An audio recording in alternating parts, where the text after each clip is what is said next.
Bro, hi. Bro, hi. How's it going? Bruh, hi.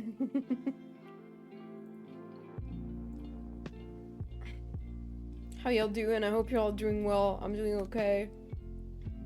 I had a productive day.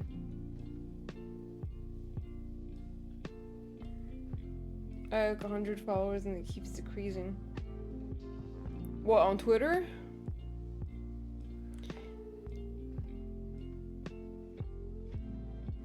I think, I think Twitter is like purging bots right now. Cause I've seen other people having the same issue, like, basically hemorrhaging followers.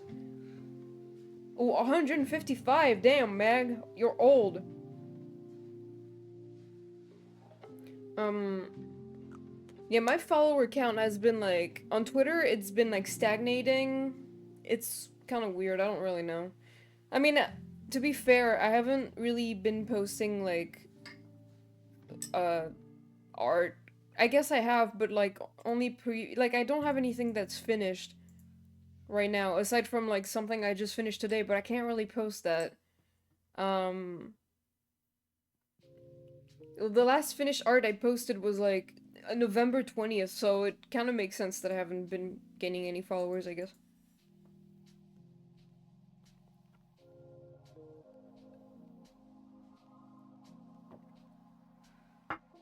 Hag. Mine hasn't moved, but I'm also constantly going through it to make sure there's no bots or miners, so... Oh yeah, I don't really, like, sometimes I do that, but I don't always have the time to. But I feel like Twitter is itself deleting bots, like, little by little.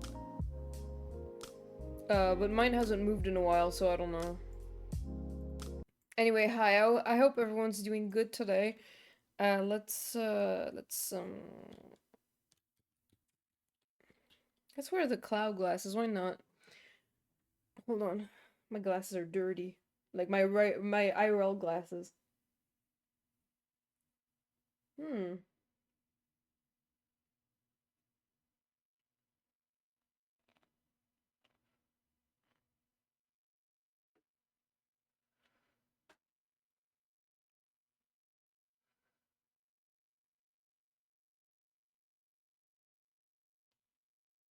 Um, yeah, so we're gonna play Genshin today. We're gonna do the Chasca's soul request thingy. Whatever the fuck it's called, the chronicle.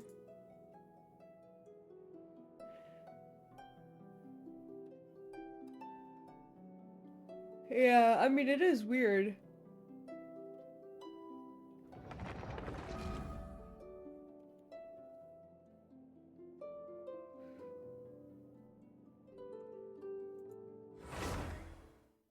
I don't think it is Atsuko. I think it's like I've definitely seen some people say that they've been losing a lot of followers lately, and I think it's because they're like Twitter is deleting bots. And you know, there was a time where we got like a lot of bot followers.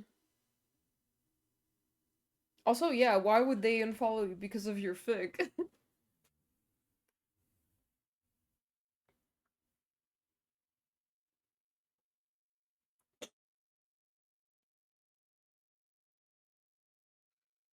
I inflated.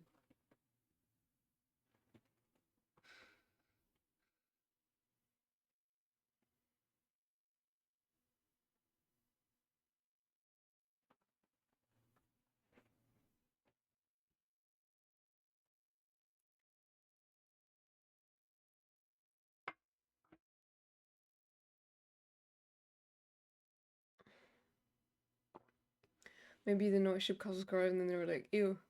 But like, if why would they be following you in the first place if they don't like Kazuskara, you know?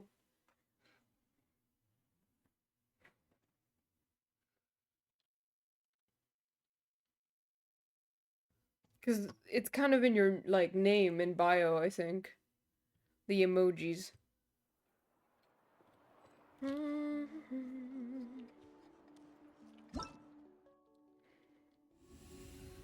Alright, so this event I'm probably gonna do next week. Okay, I still have time for this. I'm gonna have to do this.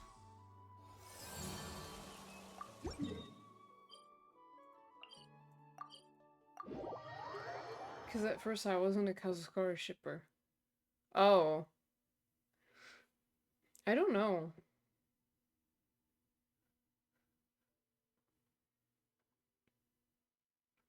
Okay, no problem, Meg. See you later. Thank you. You want to use my hat as an umbrella? The wind right. Huh? What's that sound? Seems like it's coming from that bridge. Bye-bye, Meg.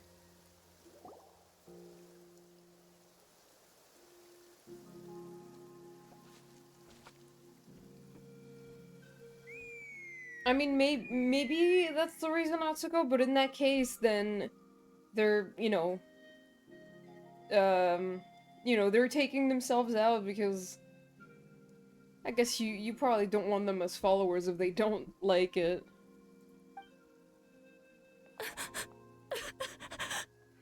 Could your rise be any lower? Like, could your fucking... Oh my god. Oh no! Why is she crying? Should we go check on her? You know, just in case she's thinking of doing something stupid. I'd leave her be. What the fuck do you mean, Chasca? The warriors of the Flower Feather Clan are a proud bunch who never show their vulnerability in public, even if they've gone wingless. Oh, Chasca? Good to see you again, Traveler and Paimon. Before we carry on, let's get a little further away before Koyer notices us. What? We're just gonna leave her like that? So, that girl on the bridge, Koyer, you said? Should she really be on her own right now? With the mental state she's in, it just seems risky. Don't worry. That's exactly why I'm here.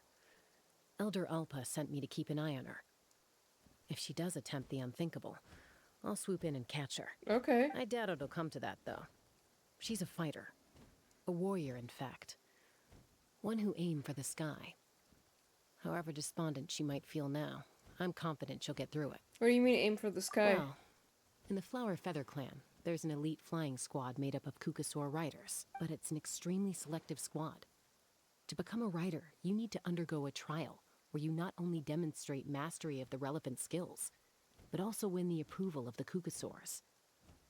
Very few. Koyer has spent years training for her most recent attempt, but unfortunately she didn't pass. So it's not hard to see why she's so upset. What did she say? Also win the approvals of the Kukasaurs if you can't make it through the process. Okay. And when you mentioned going wingless, what does that mean? Sometimes, after multiple failed attempts to pass the flying test and win the Kukasaur's approval, people get so disheartened that they give up on their dream to soar the skies. They resolve to quit trying for good. We call those people the wingless. That's so uncool. Do they get expelled from the tribe? What? No, of course not. They're still prized warriors. We have a saying. Just as the Kukasaur treasures every feather on its body, so the tribe treasures each one of its children. This hits even harder in the wake of the war.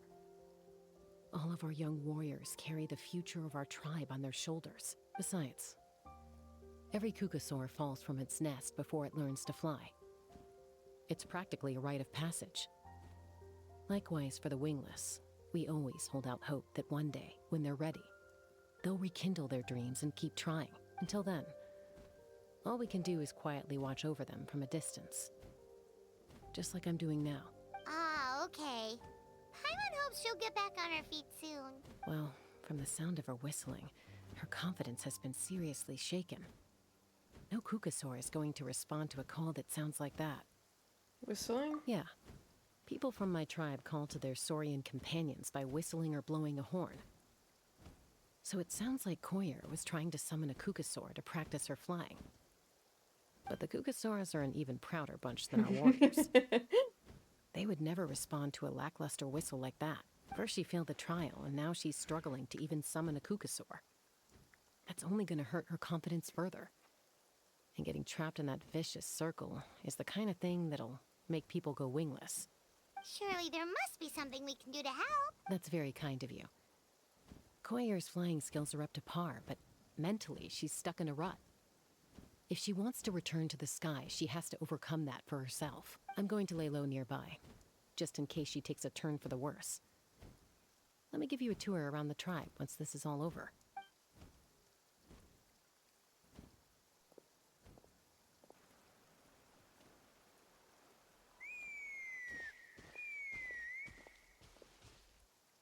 Koyer still isn't giving up. Even though Chasca said that she has to do this by herself, Paimon can't help feeling like maybe we can nudge her in the right direction. What if we could get a cuckoo to fly up to her? That might give her the confidence boost she needs. Actually, that sounds like a plan.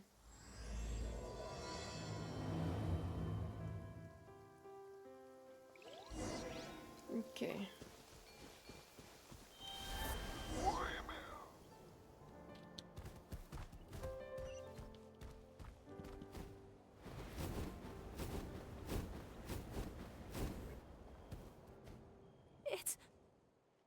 It's a cuckoosaur.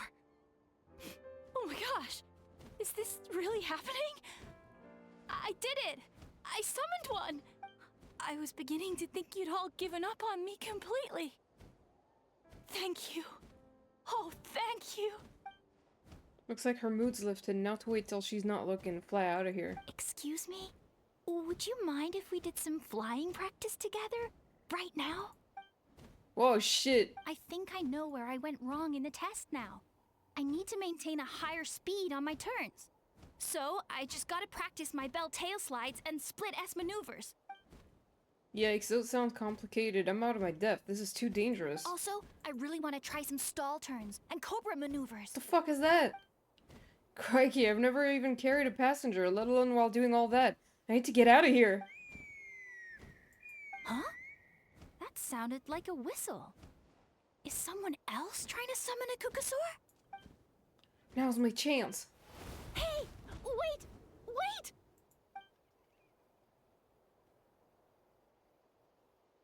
Do you think Koyer's feeling better now? Let's go back to that bridge and check. I bet she feels like ass.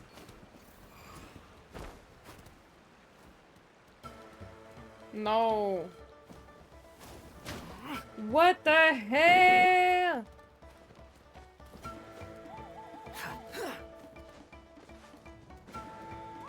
Behold! Whoa.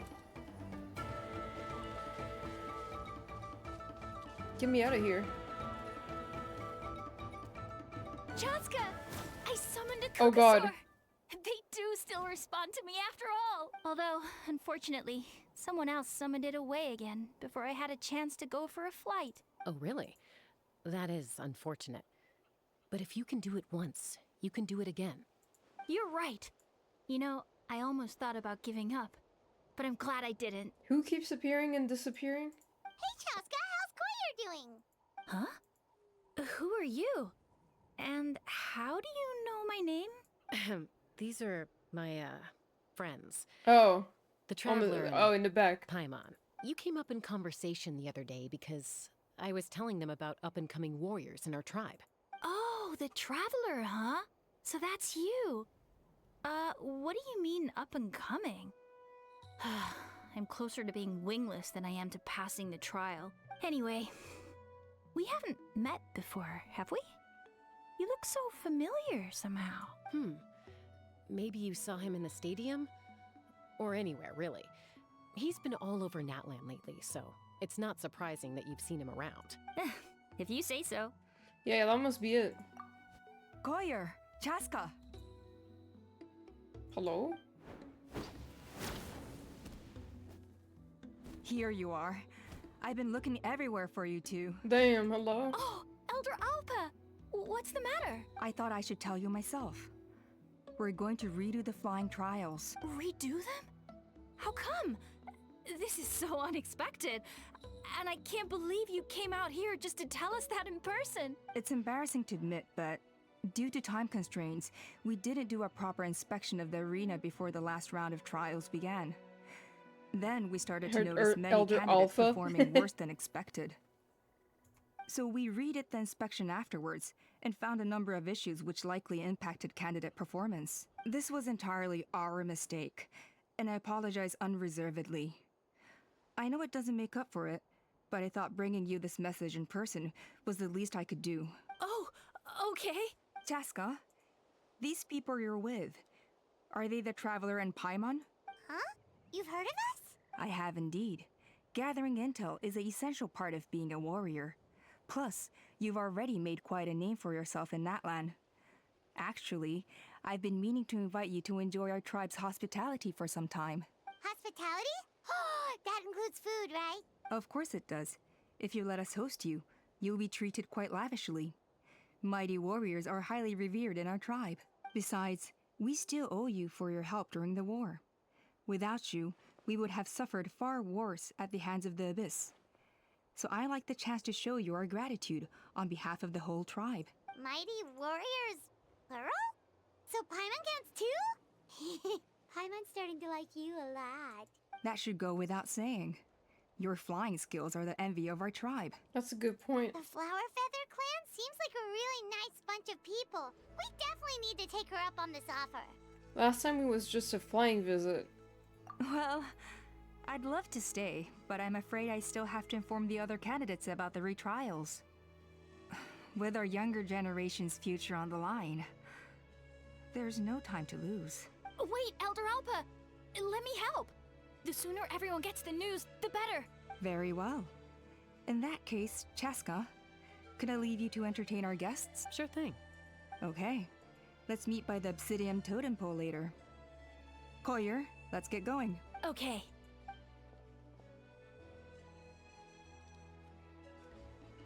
All right, they're out of earshot. I'm just gonna come out and ask. That Kukasaur who responded to Koyer's call. That was your doing, wasn't it? Oops. I grew up with these creatures. I could tell something was off the second I saw it. His whole demeanor seemed less like a Kukasaur and more like, well, you. So I figure you must have been pulling the strings somehow. I can't believe you saw through it. He looked very flustered when Koyer asked for a ride, so I whistled to give him a chance to escape. And judging by the look on your face, that was a welcome intervention, huh? It's all right. If you'd rather your hidden talents remain hidden, I respect that. I won't press you for answers, and I'll keep my speculations to myself. Okay. You're the kind of person I'd still trust even if you had superpowers. Okay. I know you'd use them for good. Technically, I deceived Koyer. Does that count as for good? I think the ends justify the means in this case. She just lacked confidence, and you helped her resolve her internal conflict. If you hadn't intervened, I likely would have gotten my mom to help out instead. Although, having said that, there's a small chance she might have recognized her and seen through the whole thing. That would have done more harm than good. Well, luckily no harm was done in the end. Yeah. Anyway, if you're free now, how about I give you that tour I promised? Okay.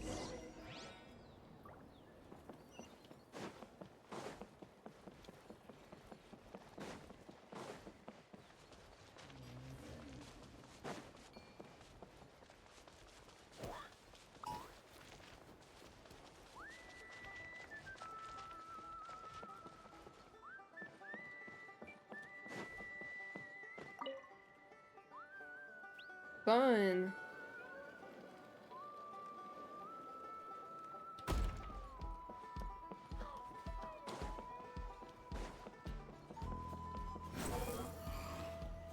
Bro.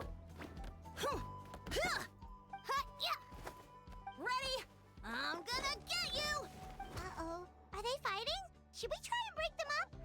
Oh, hell yeah, let's go. 50 already. Damn. They're fine. Just doing their daily combat training. Combat training? A little young for that, aren't they? Not to us. We're a tribe of warriors.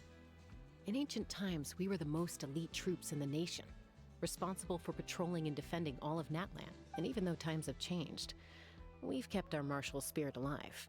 Hey, is that Chasca?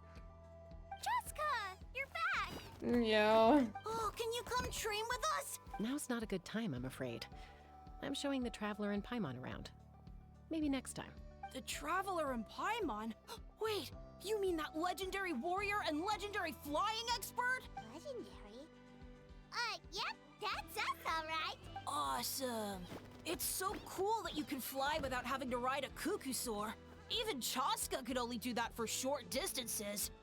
Mr. Traveler, can you teach me some cool sword tricks? Oh, Mr. Traveler! My family shop makes the best volcano cake. You gotta try it! Let's behave ourselves, everyone. These people are here as our guests. They're going to meet Elder Alpa in a few minutes anyway. Kotini, instead of being jealous of other people's talents, why not work on developing your own? Kapak, there's no point in trying any cool sword tricks until you've mastered the basics. Have you done all your sword drills today? And Yatlan, easy does it, okay? Not every conversation has to turn into you plugging the family business. Okay. Sorry about those kids. They just got overexcited when they heard your name. Hope it didn't bother you too much. This is a volcano cake that Yatlan forced into my hands. She said to think of it as an apology gift. Whoa, it smells amazing! Traveler, you want some? Does smell pretty good. That's good. Yatlan will be thrilled. By the way, Chasca, those kids really adore you. You're way better with them than Paimon expected. Paimon figured you'd be more...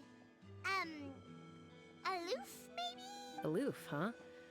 Well, to be fair, there was a period when I was like that. Around the time when I first joined the tribe.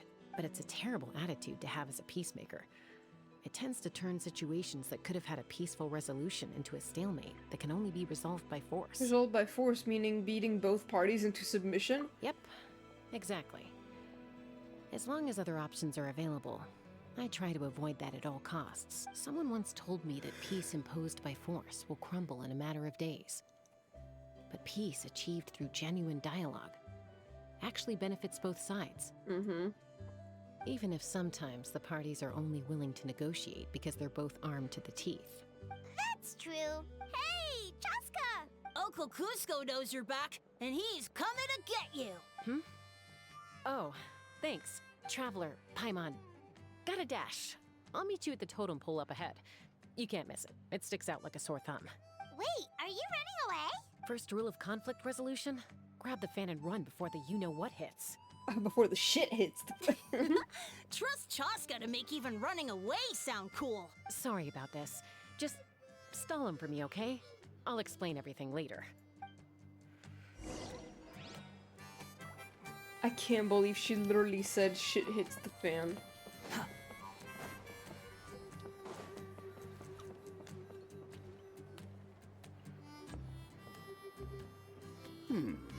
A golden-haired outlander and a white flying object. You must be the traveler in Paimon. I heard Chasca was with you, but I suppose she's run away again, has she? Sorry, who are you? Who am I? Only her father. She's supposed to go for a checkup every 3 months to see how her abyss condition is doing. We both agreed on it. But she's already missed 3 checkups this year. That's 3 out of 4. Abyss condition? Yes. She got exposed to abyssal energy as a young child. Then her birth parents abandoned her. It's lucky those wild cuckoosaurs found her when they did, or she wouldn't have made it. They took her under their wing and raised her as one of their own. Eventually, some riders out on patrol spotted her and brought her back to the tribe. But she was practically feral at that point. The moment you took your eyes off her, she'd be getting herself into a fight. Or she'd run away to be with the Saurians. She seemed to prefer them to her own kind. She might as well have been a Saurian in human Emo. form. How you doing? That must be the aloof period she mentioned, right? Sounds like there was more going on than just being aloof. We later discovered that her exposure to the abyss had planted seeds of conflict in her heart. So, we started trying to bring it under control. But ultimately, she's the only one who could control it. Anyway, she's much more human these days. Yeah, don't worry about her. She seems pretty stable to Paimon. She's probably only avoiding the checkups because she thinks it'll stop you guys from worrying about her. Yes, I'm well aware of that. She knows she needs to be careful. If her condition ever took a turn for the worse, she wouldn't be brushing it aside like this. Then what's there to worry about? It's just, every checkup she's been to, they find new cuts and bruises. Nothing to do with the abyss, of course. Oh no, that's all fine. The problem with her is, she's her own worst enemy. My friend that has no idea about Disco Elysium just knows that I love the game with the thought that Kim was a priest. What? RT, if you're great, me. Dorime. Interimo adappare dorime. She's been living dangerously again. I'm sure of it. That's why she's avoiding the checkups. She wants to hide it from us. Yeah, Paimon can see her doing that. Oh. In the past, she always had Koichi to keep an eye on her. Now Koichi's gone, and I don't want to lose another daughter. Chasca's been increasingly reckless since Koichi passed. It's like she's trying to make up for it somehow. Next time you see her, please tell her to be careful for me. Was it because of the Even if halo? she doesn't want to hear it. If she doesn't want to do these checkups anymore, that's fine. I just want her to stop putting herself in harm's way.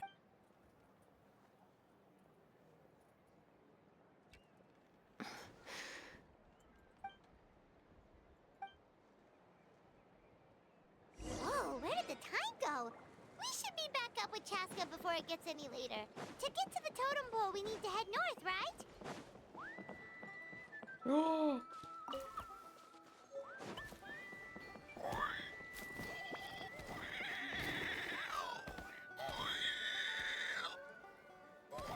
I love these guys.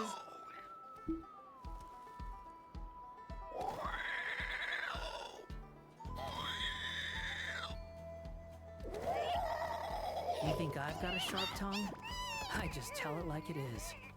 If someone can't handle Oh, it, they're so maybe goofy. that's their problem.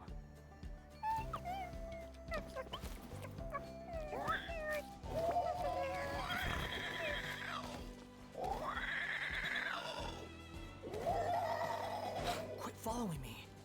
Where am I going?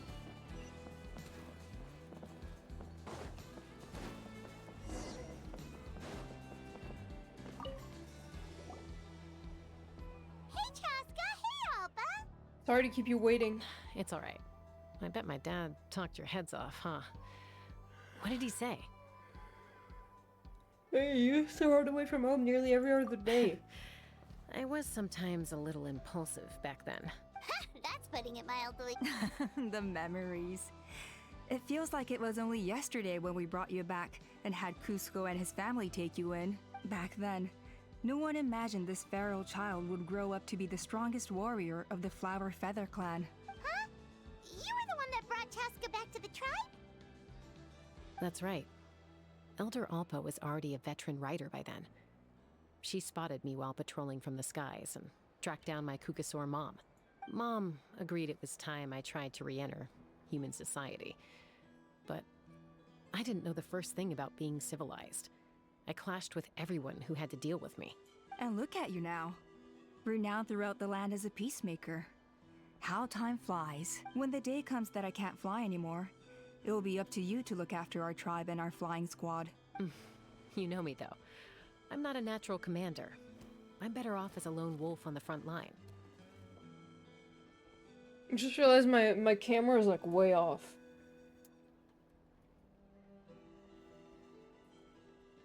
Hold on.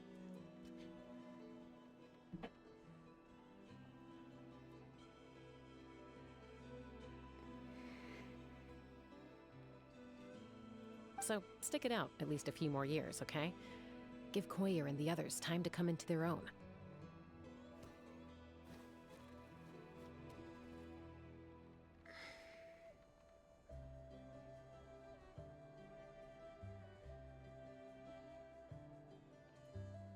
Oh, stop.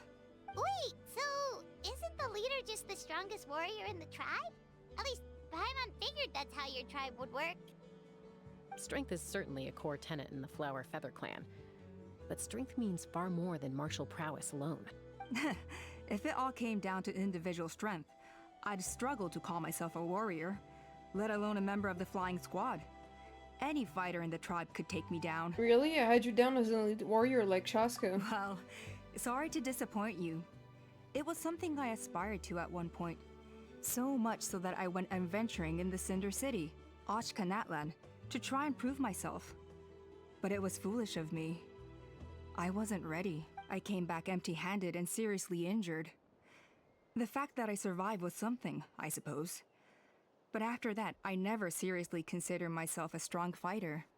And yet, you still managed to become the leader of the flying squad, thanks to your experience and determination. All while battling those old injuries. Don't you think that's a display of strength in its own right? Let's shelve this discussion for now. Traveler, Paimon, there are some simple refreshments on the table. Please help yourselves. Yes! Paimon was waiting for that Did she part. say, please help ourselves? Didn't you just gorge yourself on a whole bunch of volcano cake? They were for the snack stomach. The refreshment stomach still has plenty of space. Okay. Paimon is so full. Well, if you're enjoying our hospitality, feel free to stay with us as long as you like. Elder Alba? There's, something's come up. What the fuck? What happened? Is it serious? Shall I deal with it? It's... Some merchants showed up, not from our tribe. They said they're here to discuss some potential collaboration with us. Why now? This is terrible timing. There are a few wingless that we haven't managed to reach yet, and we still haven't inspected the retrial arena. Wow, what a busy schedule. Guess that comes with being an elder, huh? Let me handle the other errands while you meet with the merchants. You shouldn't be trying to do everything at your age. You should help too. Seems only fair after all that food we ate. It'll help the digestion process. Huh. Well, much obliged. Chasca, the remaining wingless are all people you know. Let's see. Pishika now manages the floating target balloons. Waska's probably still addicted to eyes on the feathered prize. And Junon spends her days up on the flying platform, staring at the Cinder City. I'll leave you to tell them the news.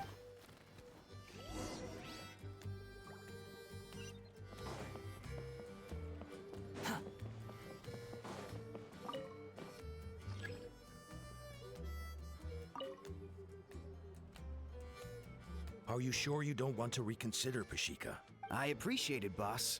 But honestly, I'm pretty happy with my life nowadays. Pashika, they're redoing the flying trials. Huh? Mutona? Ah, did Alpa send you? I was just telling Pashika the news, actually. The way things are with the tribe these days. I mean, you don't need me to tell you. This here is no future for a seasoned warrior like you. Also showed my friend my Spotify rap and she was like, you gay as hell. And I was like, out of my way, gay boy. Because of the songs you listen to? Ah, come on, boss. Do you have any idea how long it's been? I've been wingless for years now. I'm not cut out for that anymore. Of course, I'll do my part if we ever need to defend the tribe. But there's really no point in me trying out for the flying squad now. I've already made my peace with it. Not everyone has what it takes to return to the sky after going wingless.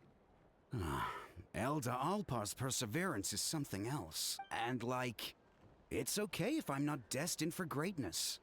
I might not have the Kukasaur's approval, but with my hot air balloons, I can still reach the skies. Handling these balloons every day, seeing how the customers react, the looks on their faces, that's enough for me. Finding something you love doing can be just as hard as passing the flying trial.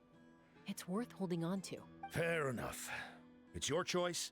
I won't force you. Oh, I see. Oh, by the way, you should try taking a balloon ride if you've got the time. Once you've been up there for yourself, you'll see why I love it so much. I'm a little busy at the moment, but next time for sure. No problem. If you ever want to give it a try, you know where to find me.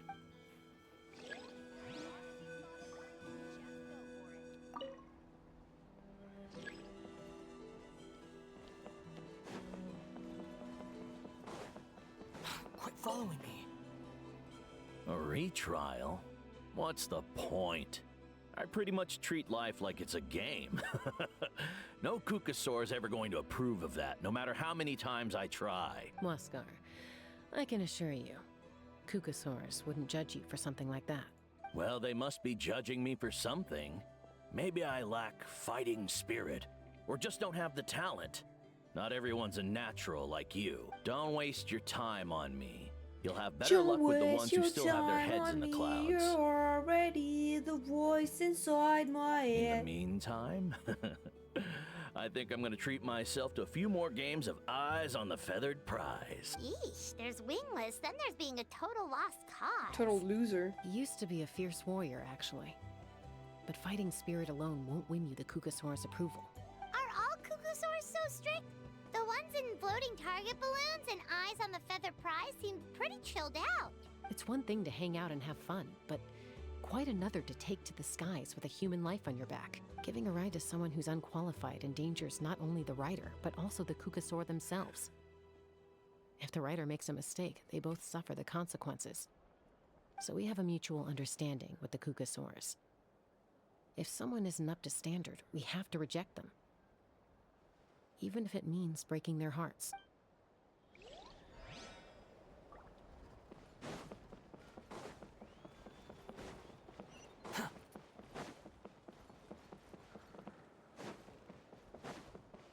Quit following me.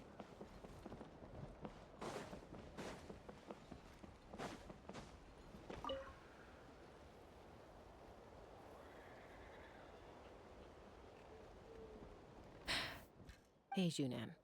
Gazing out at Ochkanatlan again, huh? Chasca? What are you doing here? Is something up? The flying squad is hosting retrials again soon. Wanna give it another try? Maybe you're forgetting the definition of wingless. I've failed so many times already that I've decided to call it quits for good. I'm done. Elder Alpa always goes out of her way to come and tell me when a new trial is coming up, and it's nice of her to think of me. But nothing's gonna change. I'm not going to suddenly pass just because they're holding another trial. Like, Chasca, the way she was looking at her just now is very much like head empty. No thoughts. They're making some big changes to the arena this time, so the flying experience should be smoother than before. Koyer's gonna try again. No, forget it.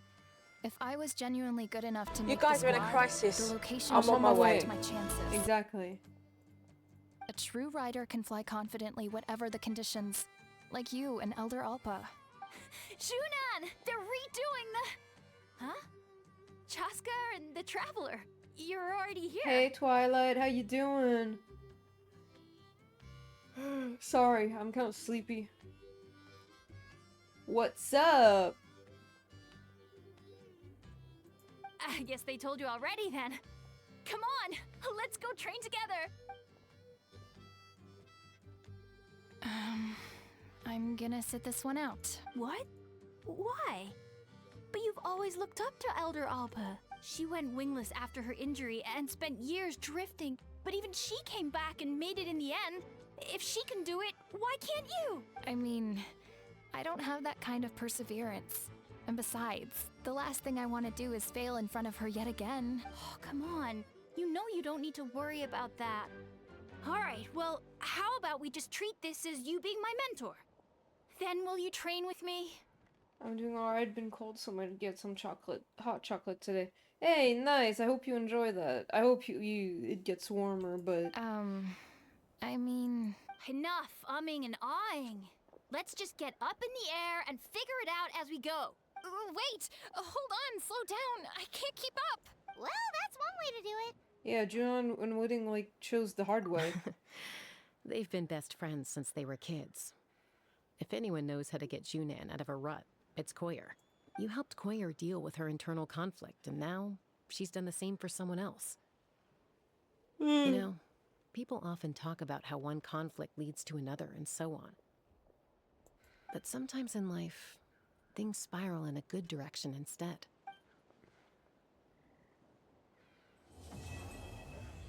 Okay. We've notified all the wingless on the list now, right? Where to next? The trial arena. It's not far from the tribe.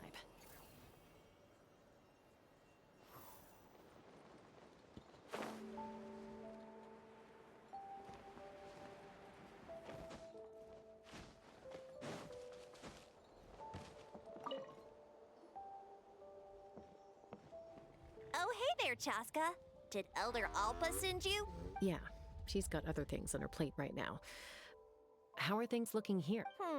Well, the inspection revealed numerous blockages all over the trial arena. It looks like they're the result of ley line disorders caused by repeat abyss invasions. Theoretically, we just need to clear those obstacles, and the arena will fill up with gaseous phlogiston again. But that's proving difficult to achieve in practice, for all sorts of reasons. Why don't you head on down and check things out for yourself? Feel free to ask the staff for more details.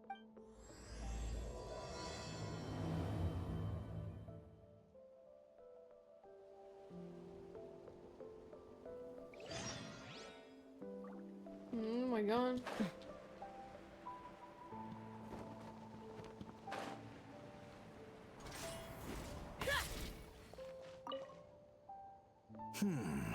I think it should be past, but there are signs of strange life in here. Meddling with it might be dangerous.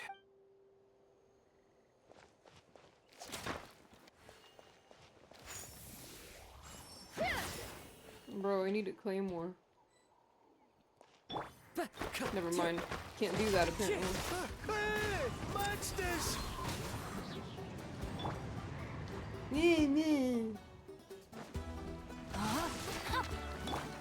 One with nature. Motion to commit. Behold! Upon the gale. Know your place.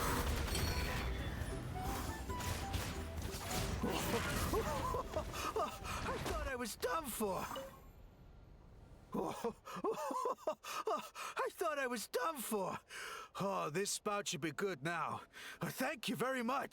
You're welcome.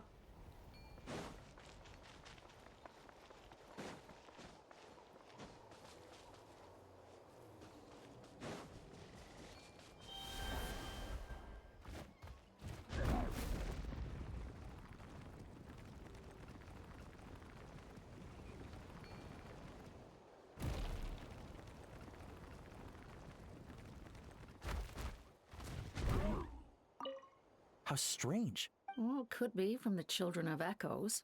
Maybe it got swept up here due to the ley line disturbances? And I did see those strange markings on the cliff. I can't think of a way to resolve this. Short of going all the way to the Children of Echoes to borrow it to Petlisaur. Hi.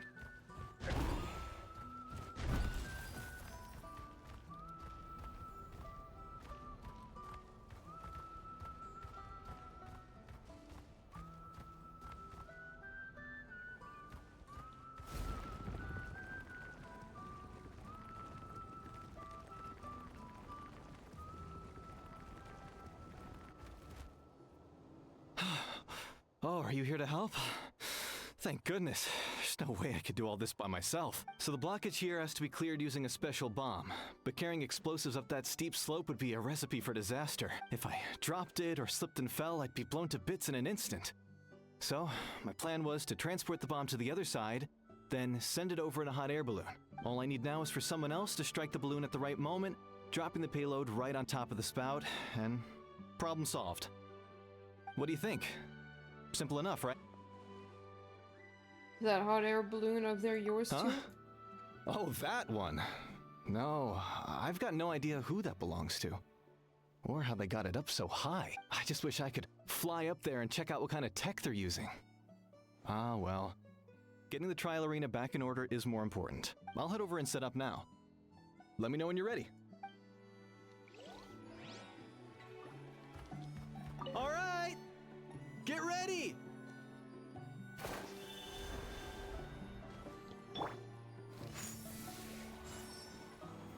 Wait, when do I have to...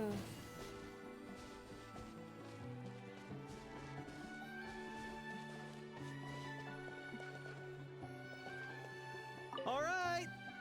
Get ready! Okay.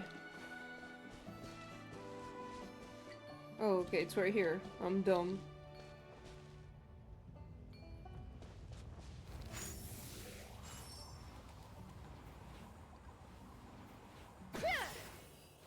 Bro, I'm so bad with archers. Oh, never mind. Okay. Squall Fury.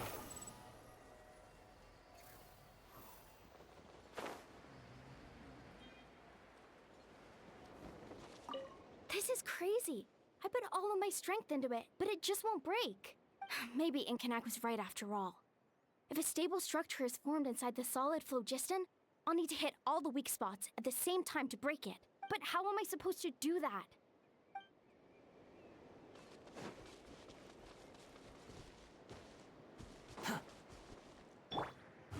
Gaseous phlogiston is being replenished. Looks like all the spouts have been unblocked. Let's head back up. She's like, what the hell? How'd you do that?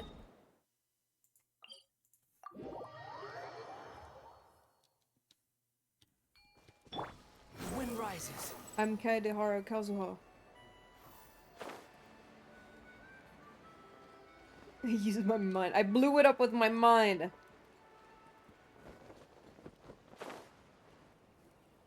Wow, you took care of everything in no time at all.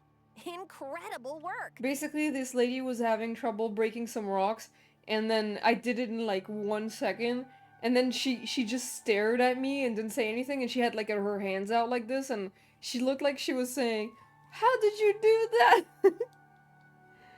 Now we just have to wait until the gaseous phlogiston is fully replenished.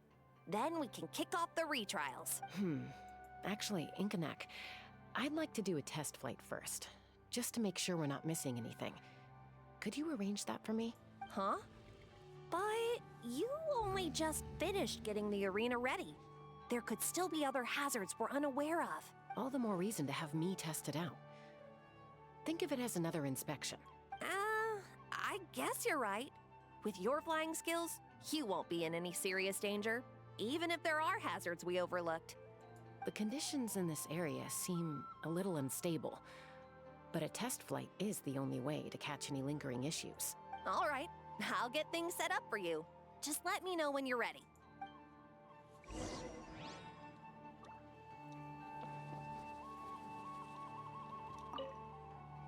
Are you ready? This should be a piece. All right.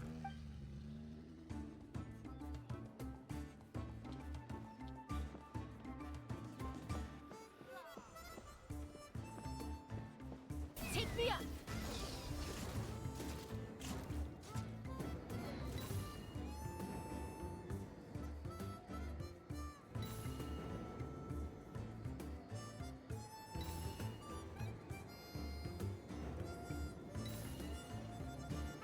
Giddy up!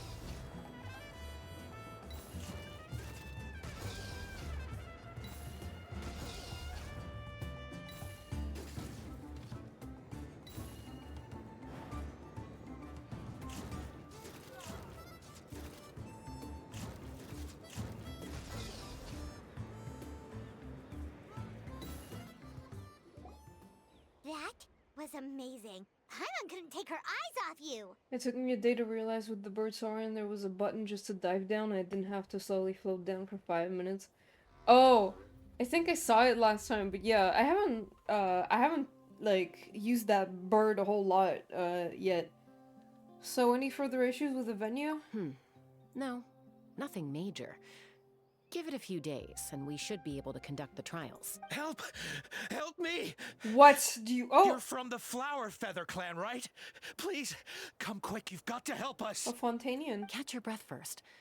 What's the situation? We got attacked by a Kukasaur. My friends are still stranded in the middle of the road with the goods we were transporting. Please, I'm begging you, save them! Huh?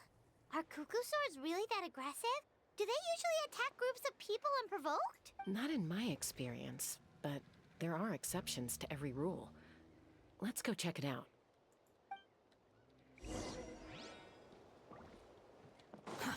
Too slow. Squall and fury. Ouch! Ouch! I've never seen such an aggressive Kukusaur.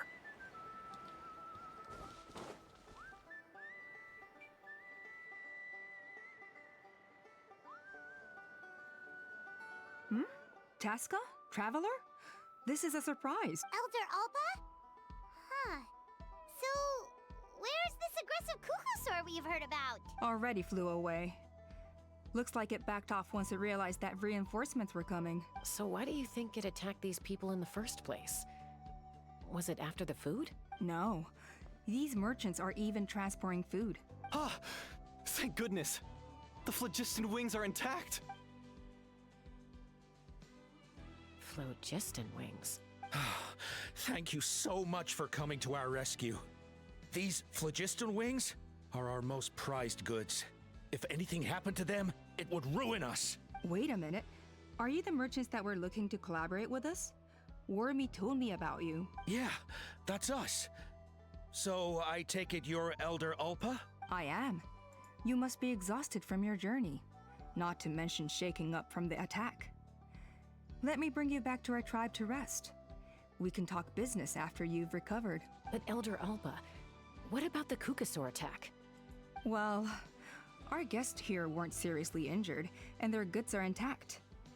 Perhaps that Kukusaur was just having a bad day. There are so many of them around here. You'd expect something like this every once in a while. I don't think we need to pursue it any further. More importantly, how are the preparations for the flying trials going? Is everything in order over at the arena? Everything's on track. Huh? Did you say flying trials? What a coincidence! Sounds like a perfect use case for our phlogiston wings. You'll be pleasantly surprised by what they can do. Oh, really? Now I'm intrigued. Well then, let's forget all about this Kukusaur attack for now. We have some serious business to discuss.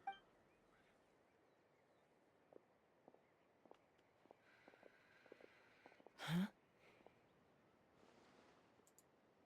So that's it? That all went smoother than expected. Well, guess we'd better get going. Huh? Chasca? What are you looking at? A blood-stained feather. Sus.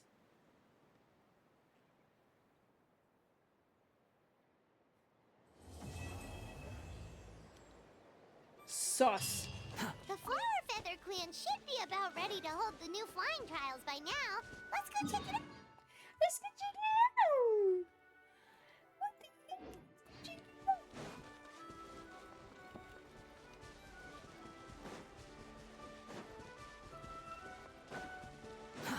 Too slow.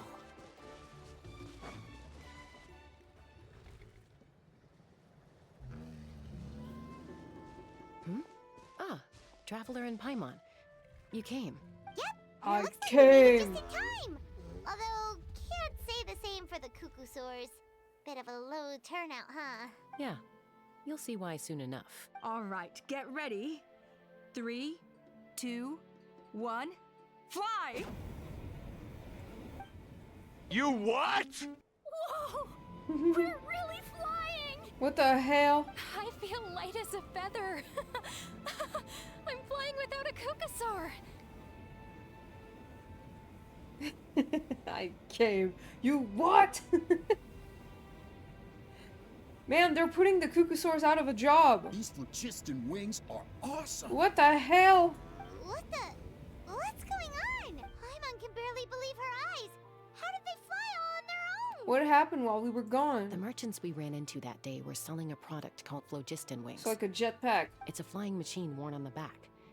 To operate it, you just use a handheld trackball that controls the flow of gaseous phlogiston. That's incredible. Yeah. If our tribe, well, if Natlan mass adopted this technology, it would revolutionize our mobility and responsiveness in times of crisis. Just think of the countless tragedies that could be averted. I feel like I'm dreaming. Did I really just fly on my own without the help of a Kukusaur? You'd better believe it. Plus, you just passed a flying trial. Right, Elder Alba? Elder Alpa?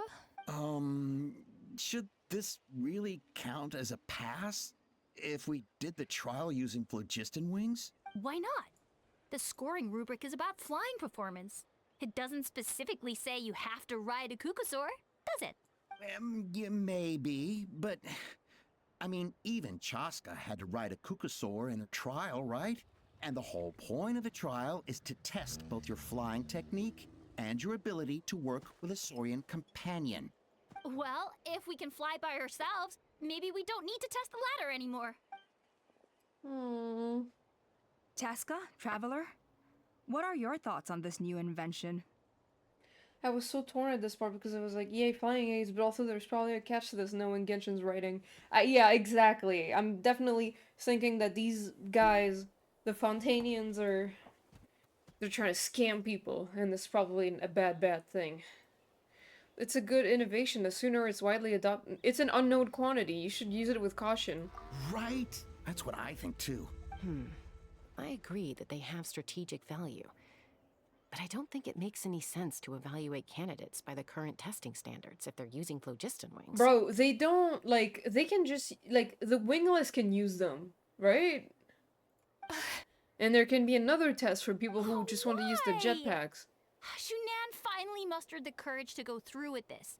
And now you're saying it doesn't count? Bro. I don't have any experience using these wings in battle.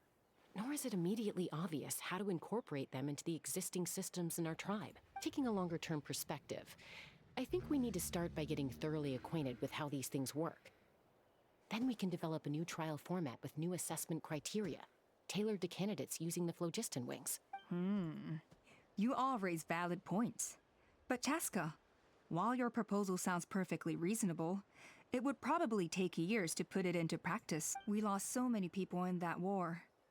These phlogiston wings could be exactly what we need to strengthen our forces and boost morale in this trying time. And as for real-world battle experience, there will be plenty of opportunities to gain that. I have high hopes for you, Junon. Huh? Hey, stop staring into space! Say thank you! Oh, thank you. Thank you, Elder Alpa. You have nothing to thank me for. Remember, the way you got your wings back was by relying on yourself. Oh, Elder Alpa! Bad news! Kukusaurs are attacking the merchants again! Yeah, like, the Kukusaur would know what's up. They're attacking them for a reason, Again? I feel like. Okay, everyone, stay put while I... Huh? Chasca? And we saw, like, a bloodied feather in the guy's things. Which is sus as hell. Wait, Chasca, rush off like that! And then Elder Alpha and the others too? Anyway, let's go see what this is all about.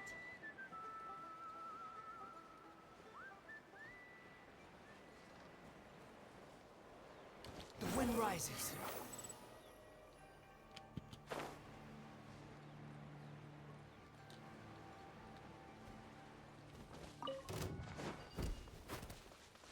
Stop! I don't want to fight you, Quit following me. goofy ass bird.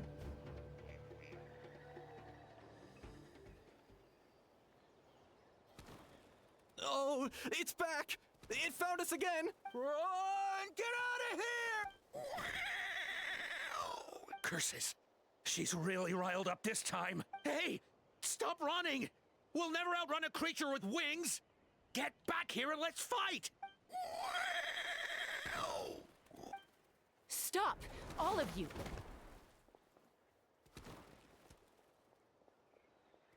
Chasca! Oh, wonderful! Quick, get rid of that thing!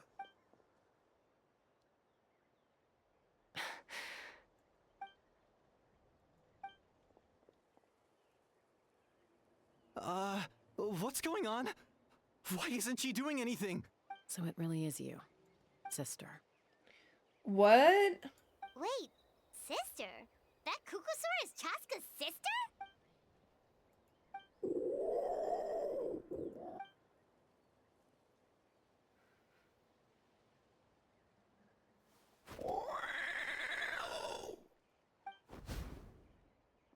Koya, wait! Okay. Is Chasca gonna be okay? Oh, Should she we go was check on her? one of the babies that was being raised with her, maybe?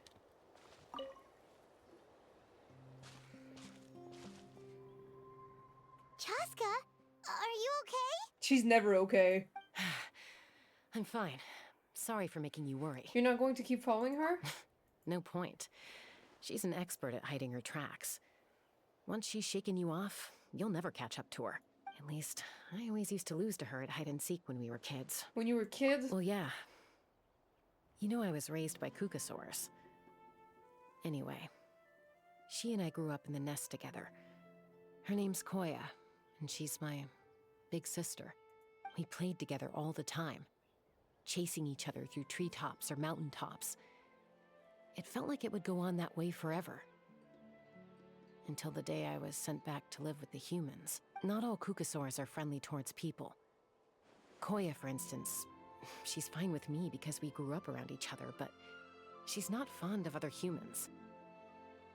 When Mom decided to send me away, Koya strongly protested, and after I left, she became more and more reluctant to interact with humans. Maybe she thinks that humans stole you away from her. Mm-hmm. It's a possibility, but in any case, we still stayed best friends at first.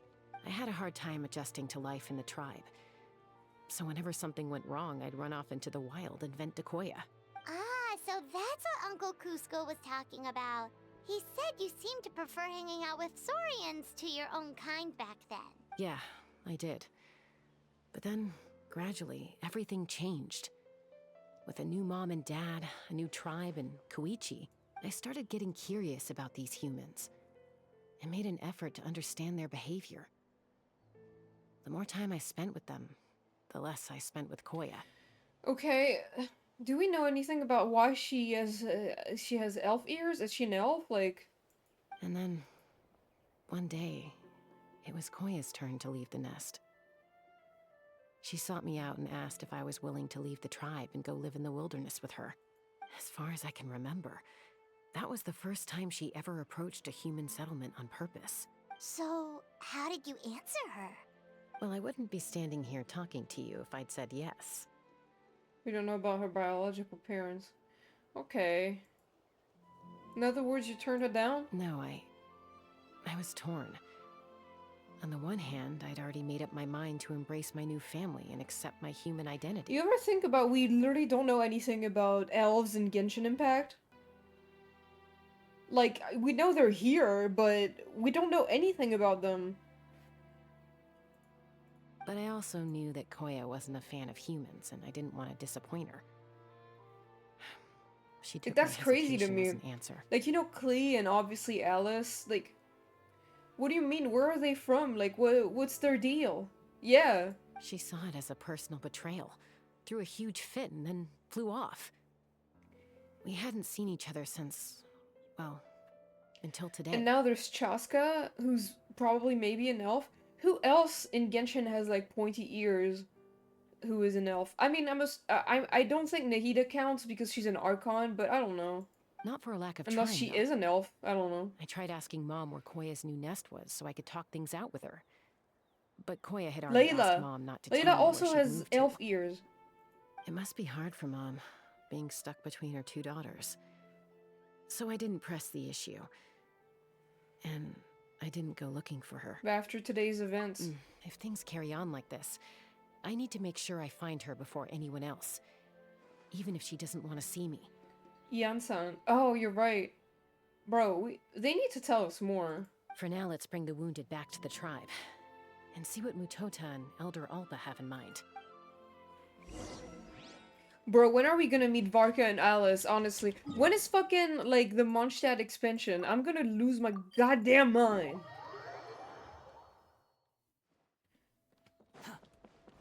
Quit following me. I need Mondstadt to have a new, like, interlude or quest or something. So, I hear there's been another Kukasaur attack. Ha! I knew it! They're wild animals, and they can't be trusted. Hey, show a little respect.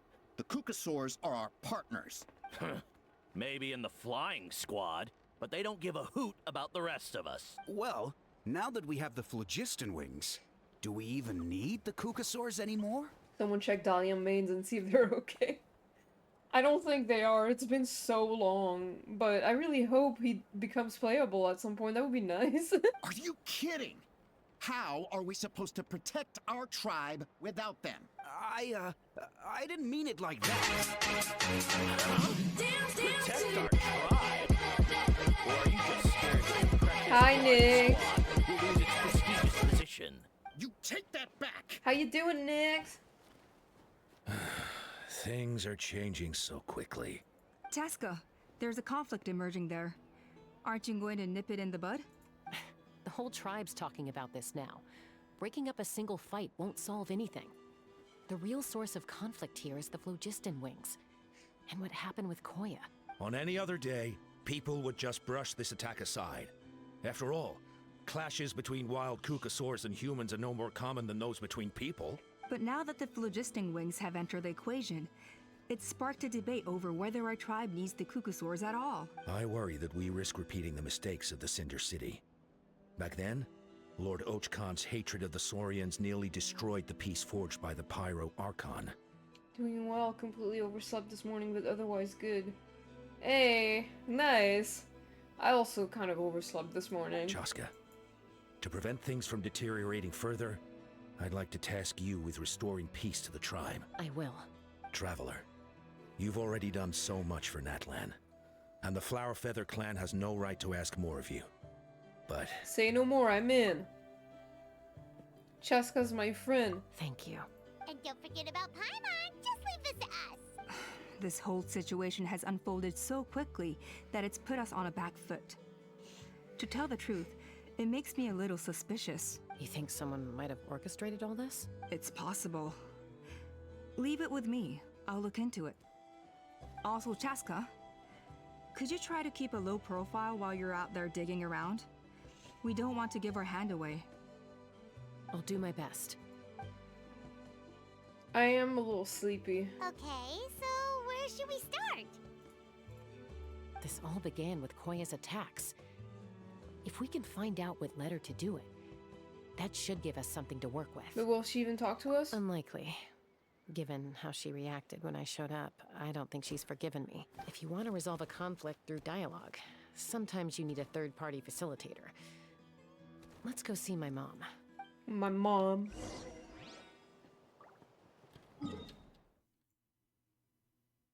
Oh, mom's all the way over there.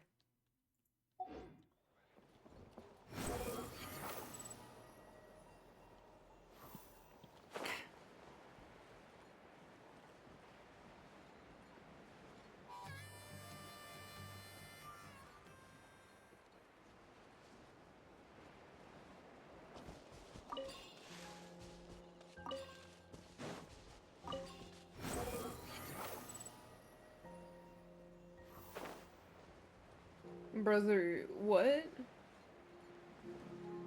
I'm getting hurt. With what?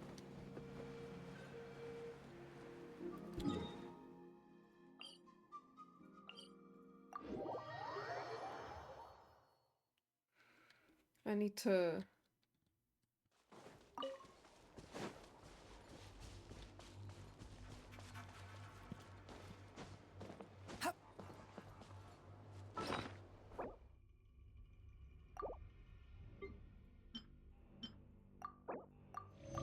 Ooh, the music here is so cool.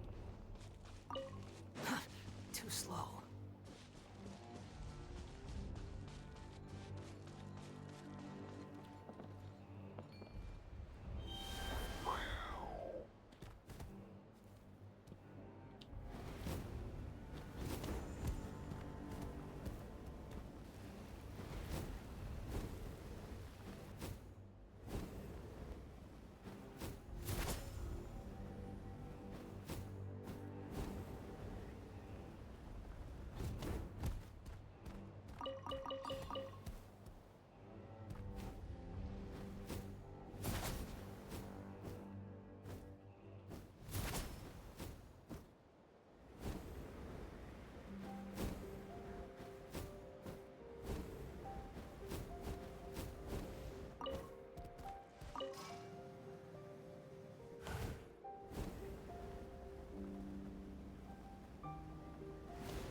So this is where you used to live as a child? Mm-hmm. When I was little, we used to do this thing where I'd jump from the top of this tree, and Koya would fly over from the platform and catch me in midair. Or sometimes we'd both fly from the treetop together, and then after some aerial maneuvering, she'd throw me up onto that platform. After we got a bit older, we went to the nearby shores looking for even greater heights. Stop! You're gonna give Paimon a heart attack! Oh, really? I just thought it made a fun story. I liked it. Then I'll share more with you when there's time. Anyway, back to the matter at hand.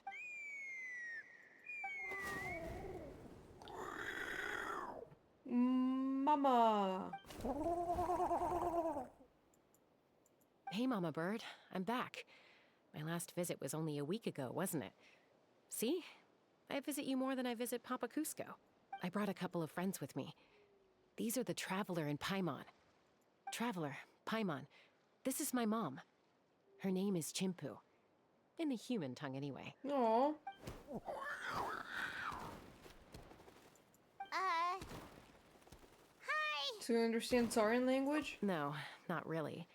I don't speak it as such, but I can sort of get the gist. Although only with Mom and Koya, since I spent my formative years with them. Even then, it's basically a best guess based on their sounds, body language, and expressions. Seems to work about 9 times out of 10, anyway. As for whether Mom understands me, I can't always tell. But somehow we still manage to communicate. Call it the family bond, I guess. Don't worry. I'm doing well, but I think Koya might be in some trouble. I know she's never been a fan of humans, but she's never deliberately attacked them before either. What's behind this sudden change? Chasca is some kind of social experiment to me. Does, Auntie Chimpu know anything? Doesn't look like it. Koya hasn't visited her in a long time. Then, could you please tell me where she's living nowadays? I really need to talk to her. If this animosity between her and the tribe continues, then the next time there's an incident, I don't know if I'll make it there in time.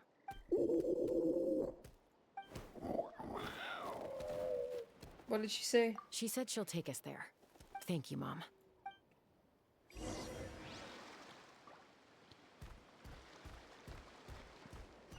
Okay.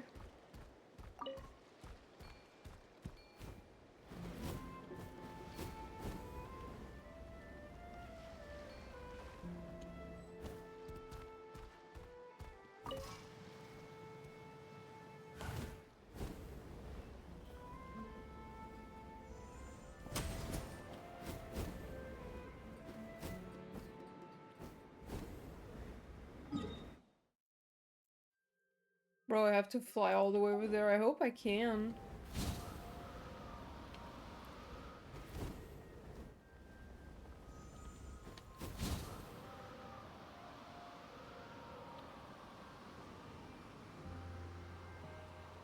What is all this? I haven't unlocked anything around here. Because I'm trying to do the quest first.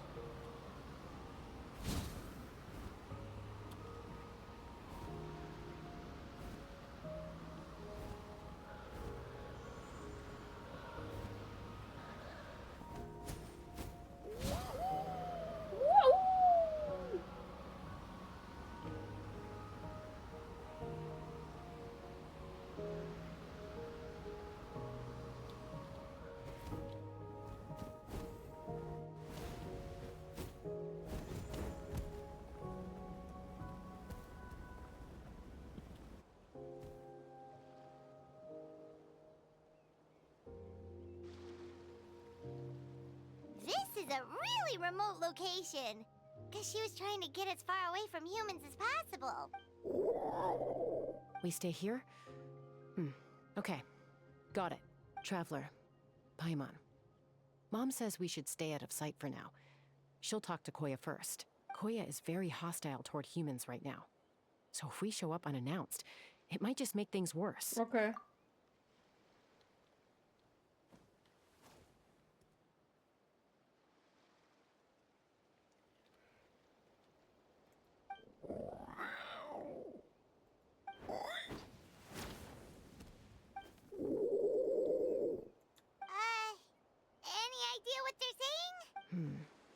Sounds like things are more complicated than I imagined. There's evidence in this area suggesting that Koya might have been the victim of a human attack. I don't know if my mic picked up on that. Me trying to imitate Paimon. No. What's wrong? It's Chime, Koya's child. The attackers kidnapped her. They came over the sea, under the cover of night, and they took Chime. What the heck? Who would do such a thing? I searched day and night, and finally found them. When she says them. Oh, motherfuckers! I knew it! Oh no, did they kill her? Oh, yeah! T'Pol's contraption is working like a charm. Got her in one. Hey, there's another one. Wait, is that the one that got away last time? Who cares? Just get them all. No. T'Pol pays us per catch. Are they alive or did they... Do something, my god! Jesus. Chasca! Let's go, let's fucking kill them. Chasca? How do you get here? Quick, stop her! Don't you even think about...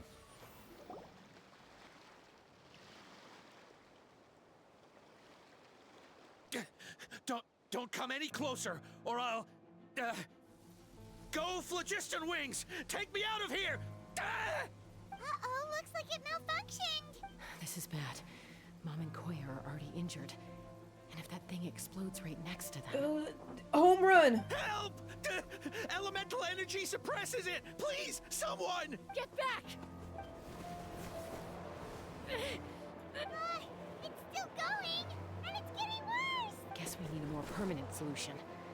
All right then. Home run!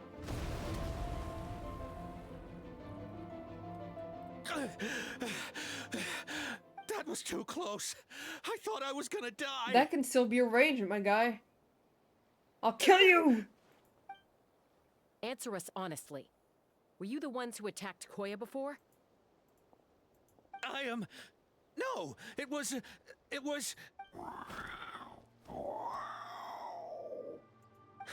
Well, she says it was you. If you still want to deny it, we have other ways of making you talk. Just tell me, who sent you here? It was T'Pol. He told us to catch all the wild Kukasaurs we can find. And he also said that this Kukasaur has become a thorn in his side, so it needs dealing with urgently. T'Pol? Huh. Sounds familiar. But where from? So where is he now? Well, he tends to send his orders in writing. He pretty much never communicates with us in person. When he does, he wears a mask to hide his face. And whenever we trade Kukasaurs for Phlogiston Wings, we deal with his henchmen. So you didn't even make those wings? All we did was slap some labels on them and transport them over here, to make them look like they're imported. To make it harder to trace their origins. Why does he want you to catch Kukasaurs? I don't know, honest! Well, that's mighty convenient, huh? What about if I held a gun to your head? Would that change your answer? No need. I'm sorry. I'll tell you everything I know. T'Pol doesn't tell us much, but he always stresses that he wants them alive. So that gives us some clues. This is just a best guess, of course, but we suspect that the gaseous phlogiston stored in the trackballs is drawn directly from the Kukasaurs. What? Easy now. You're still injured. Hey, keep talking. Yes, ma'am. So, the gaseous phlogiston has to be highly refined in order to power the phlogiston wings. The slightest imperfection can have disastrous consequences, as you just witnessed. But the Kukasaurs have a natural ability to process gaseous phlogiston. So, if you use them as an intermediary, then... That's enough. So the Kukasaurs you took, where are they now? T'Pol should have them.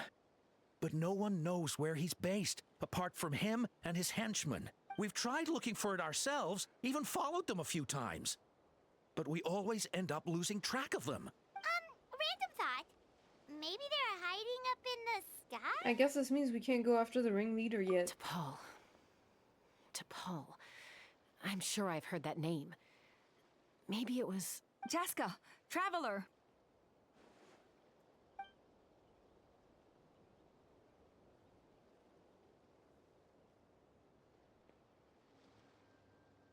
That voice! It's Alpa! I love how she's not yelling or anything. Chasca, traveler, and she's like high up in the sky.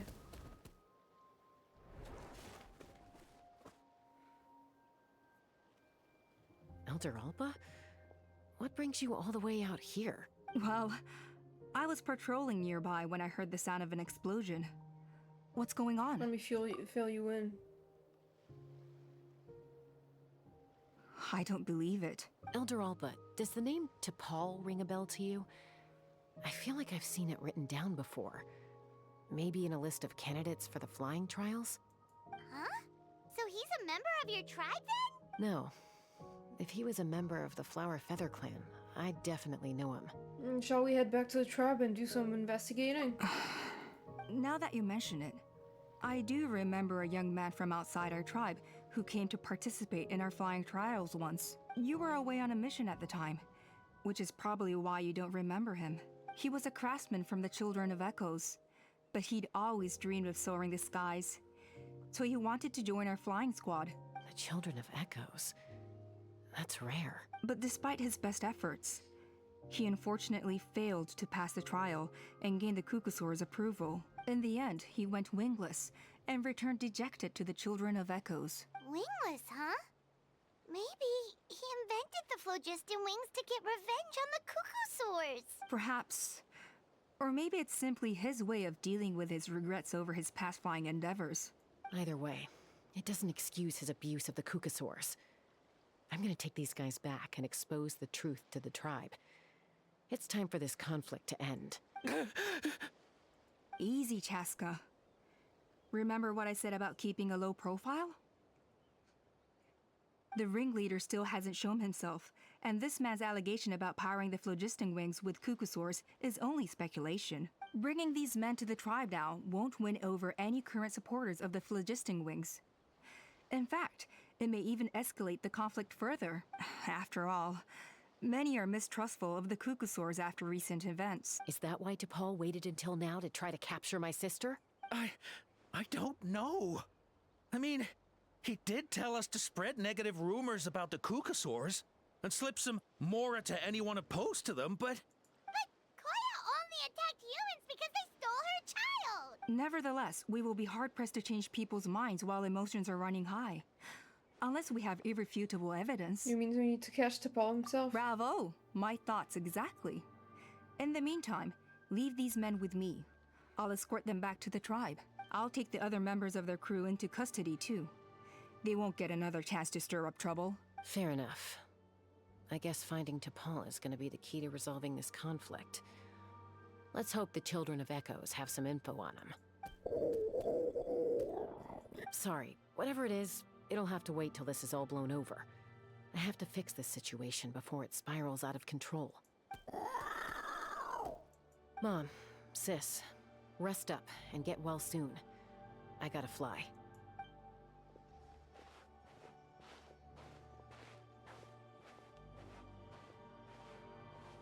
You're cute.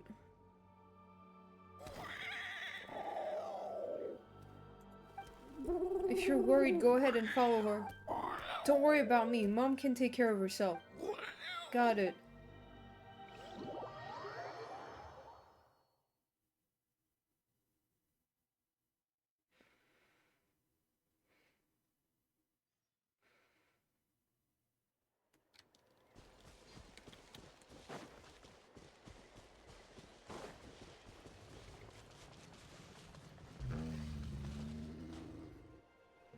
So Alpa says that T'Pol's from the Children of Echoes. But how do we track him down? Just ask around until we find him? Let's start by talking to someone we know. It'll be faster that way. At this time and place, I'll bet the easiest person to find is... Wakey wakey, Shilonin! Oh. Oh, it's you. Okay, give me a second. I'll come down.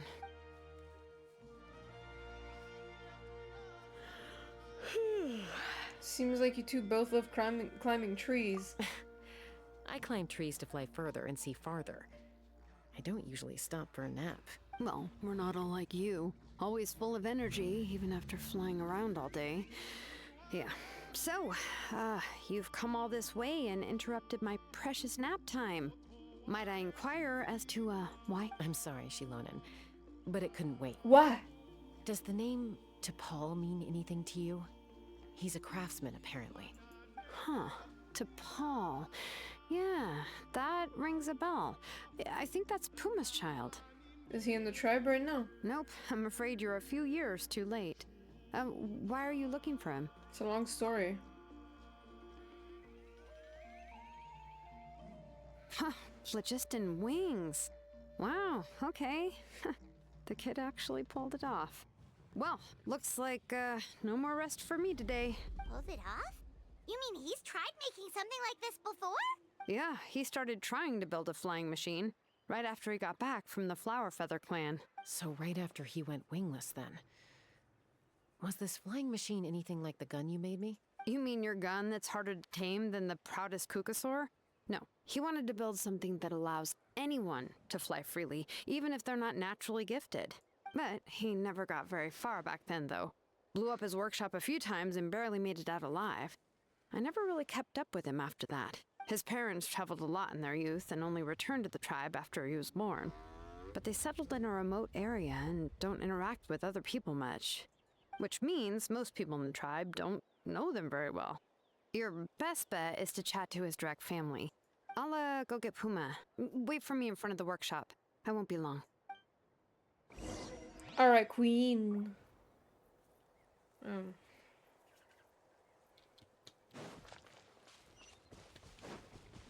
Quit following me. Squall and fury. Upon the gale.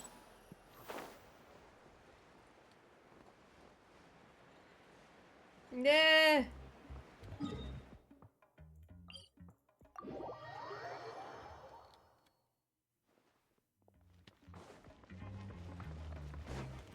Behold. I messed up.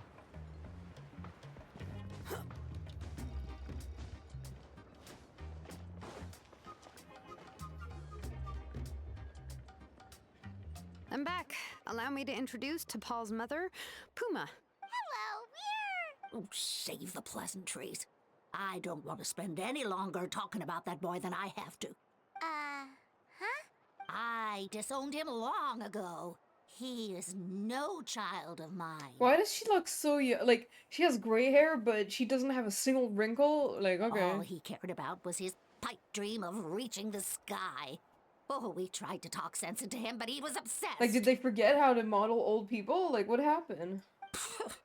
And then, when he left us, he spouted some nonsense about building a workshop in the sky to avoid the constant criticism of us ground dwellers. Her skincare routine handed over. Yeah.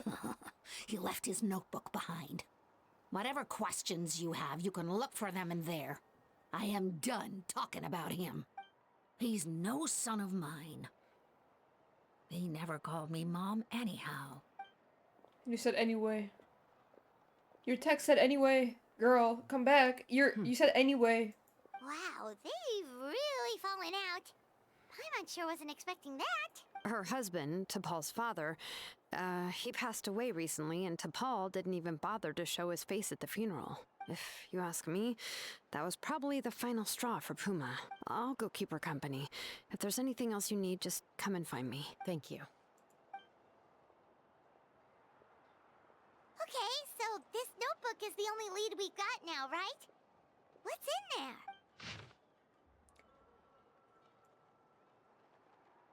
Oh, the experiment was a failure. As expected, the technology of Oshkanatla and the Cinder City is not so easily replicated. The floating device bereft of the relic's support fell quickly. Is that a power output issue or a weight issue? It seems that we'll have to rely on components obtained from Cinder City for the time being. Those blasted brutish boars. How dare they question my ideals? It's just a few smash workshops. If we cannot even take such a minuscule risk, how can we even surpass our predecessors? Whatever. The relic remains within my possession. As long as I continue my research, I will surely make progress. Even Father and Puma refuse to support me now, put up to it by those Vulgarians in the tribe, I'm sure. But so what? So what if no one in this world supports me? I have my own ways. It is time to leave this place. My dream is the entire sky itself. Some early designs for the phlogiston wings, and some theorizing about an airborne workshop, Ochkanatlan, the Cinder City. Looks like that's where he got his technological inspiration from. So, was he serious about the workshop in the sky? But that's such a big project for one person. Do we think he actually pulled it off? Actually, look at the balloon sketch. Oh, yes. The one from the trial arena that was super high up. That balloon has been there for a while, and everyone's been wondering how it got up there, but what if that's the wrong question? What if it started off even higher up, above the clouds and out of view, and it only descended to its current height due to some kind of malfunction? In other words, it could be part of T'Pol's workshop? Seems likely.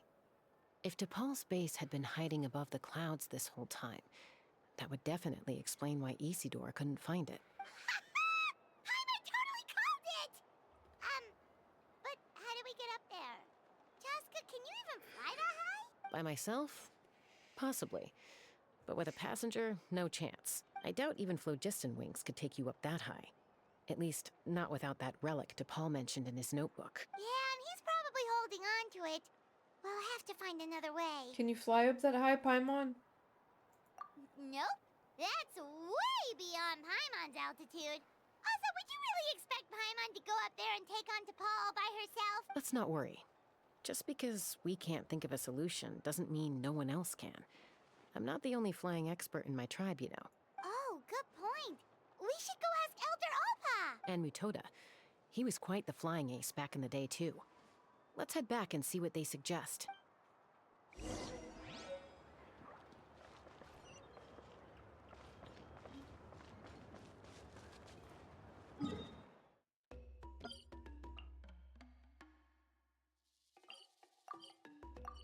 Oh, wait. Didn't mean to do that.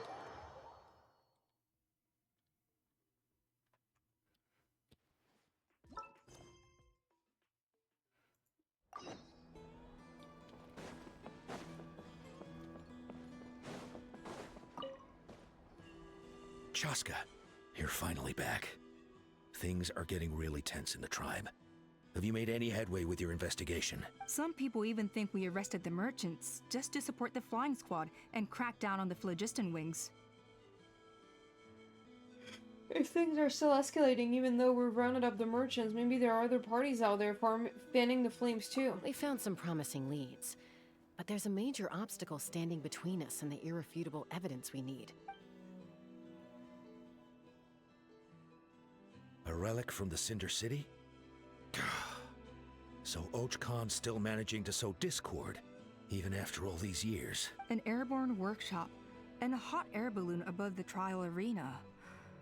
And that's where you're trying to get to now? Any ideas how we can get up there? Neither phlogiston wings nor a cuckoosaur can take you that high up. Do you really think that's where T'Pol is hiding? You know what? You know what? There might just be a way. Really? Do you still remember those spouts in the arena? When they were all blocked, the gaseous phlogiston was trapped and unable to flow. Mm-hmm. But now, it's flowing freely. If we were to block them up again... You mean all of them except the one at the very top of the arena? To build up the pressure there? Precisely. With all the gaseous phlogiston flowing through one spout, it would create a high-pressure wind current. And then we just ride it up into the sky! Yes, it has its risks, but with Chasca's abilities, I think she could manage it. It's an extremely risky approach, but I agree that it's feasible. If you want to give it a try, check with Inkanak at the trial grounds. She can explain how to block the spouts. Chasca, if anyone has a hope of seizing this evidence from the high heavens, it is you. Okay.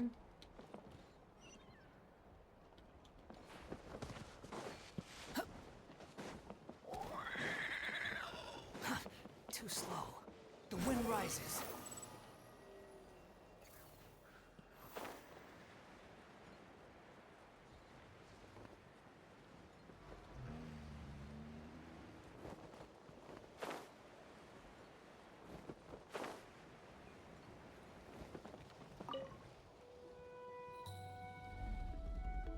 Goodness me, that is a very bold idea. Maybe so, but we have to act fast.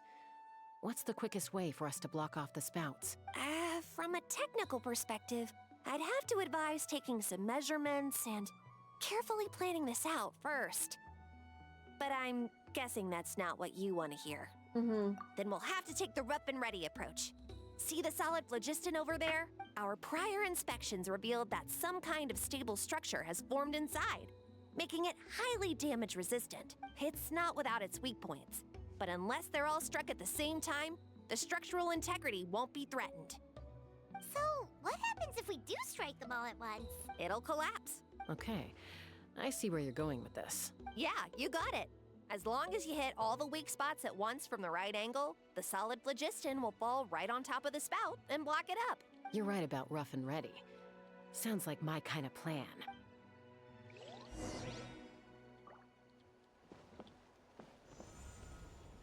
Let's fly.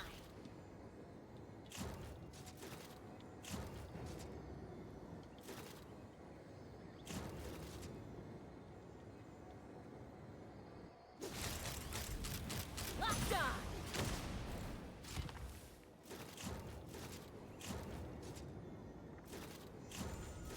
Giddy up!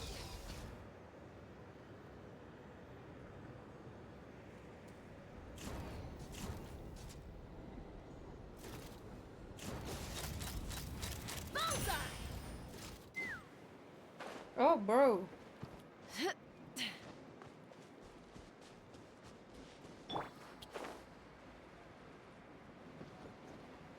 What's happening?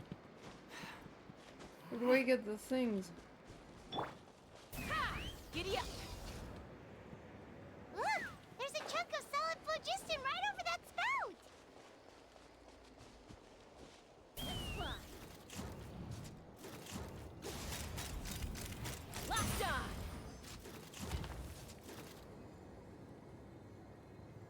Oh, there was another one right here. Bullseye!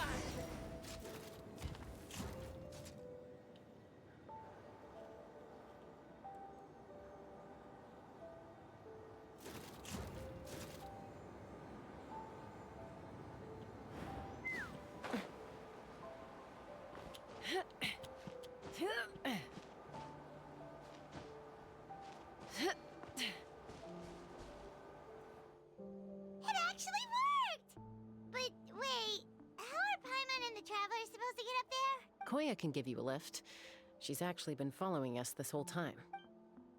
Lol. Wow, Paimon didn't notice at all. Why didn't she come and join us? Well, probably because she didn't want to get too close to humans. Or maybe just me. But right now, we need her power. Whoa, you didn't even have to summon her! Yes, up there. That's probably where Chime is. All right, let's go have a little talk with this T'Pol.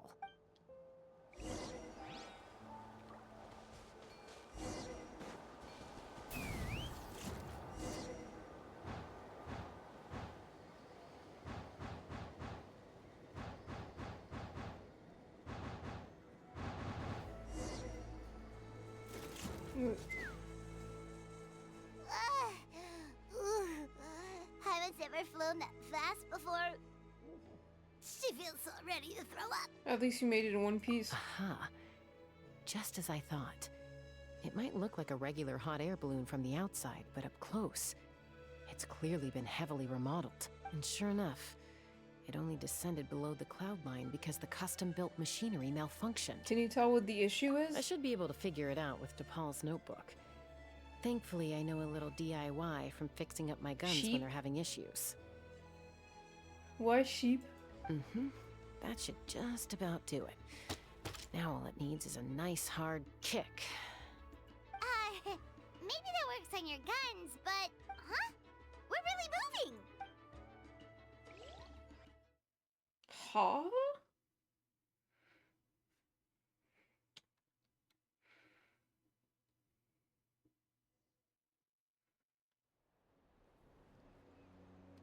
Bro, what the hell? Here it is! The workshop in the sky! Oh, you gotta see it to believe it. This is cool looking. Makes you wonder why T'Pol even bothers with phlogiston wings when he has tech like this. Well, according to the notebook, the platform beneath us runs on components from the Cinder City.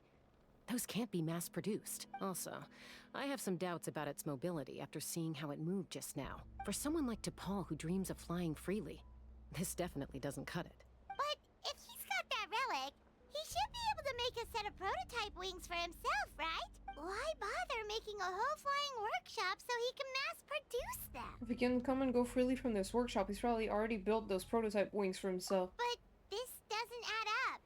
If he's already achieved the power of flight, then he must have bigger dreams we don't know about.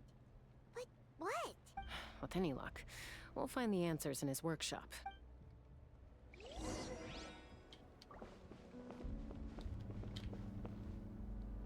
Damn. The fuck is that? Oh. Cuckoosaurs! Seems like the merchants were right. T'Pol's using them for his own ends. I'll bet that mechanism on top of the cage opens the door. Let me give it a try.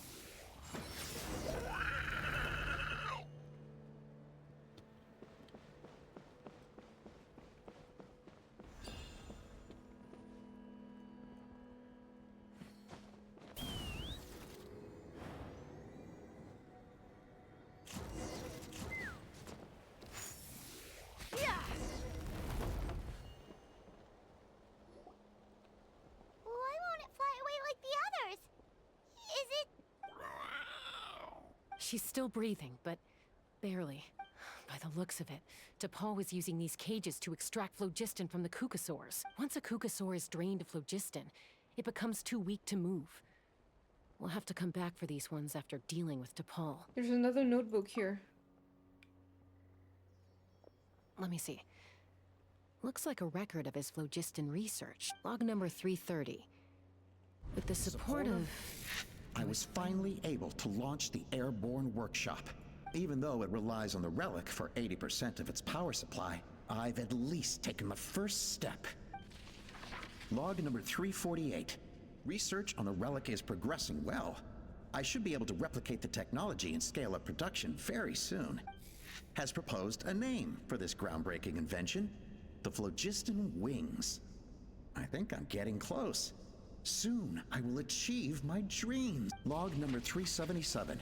Encountered some issues with the new smaller model phlogiston wings. The gaseous phlogiston showed some volatility during the refinement process. Thinks we should proceed at a more cautious pace with the refinement experiments.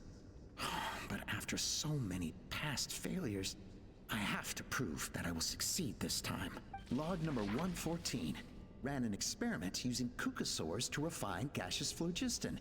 It was a success. Log number 117.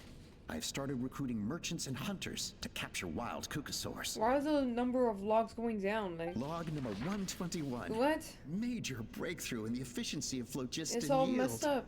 Huh?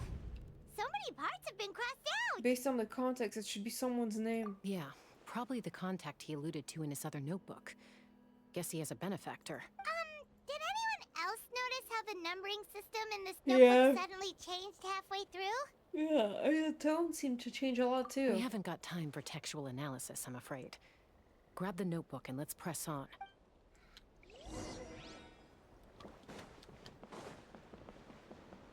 Huh.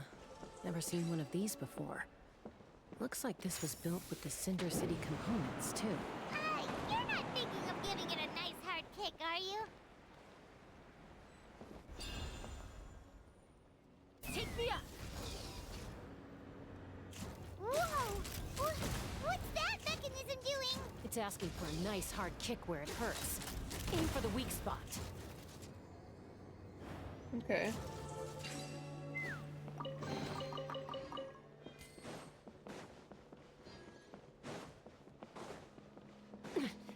What are they doing here? It's T'Pol's Zhang's henchmen.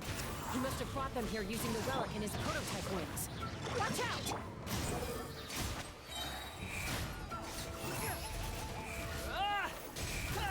You dare to gaze upon me?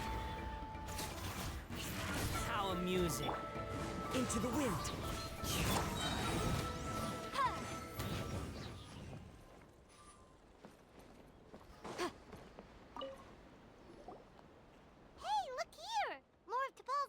Let's hope there's some useful information inside. Log number 403.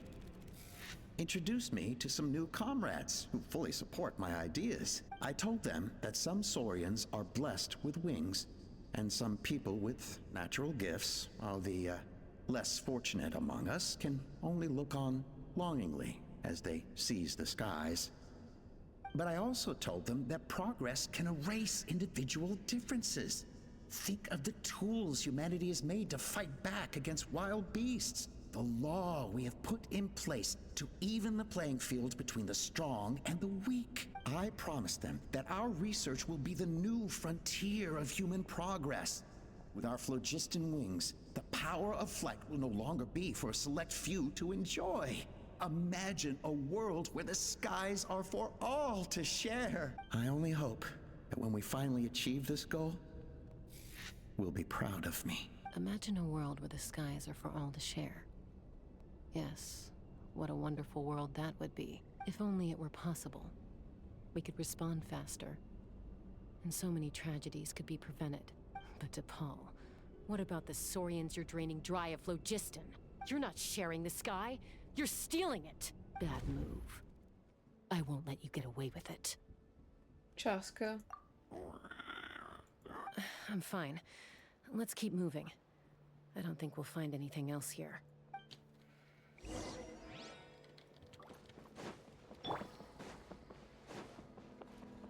The wind rises.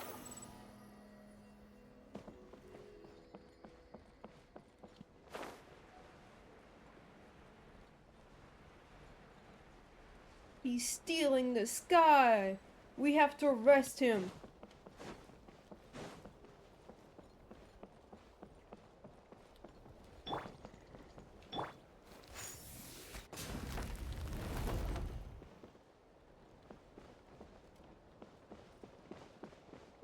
Okay.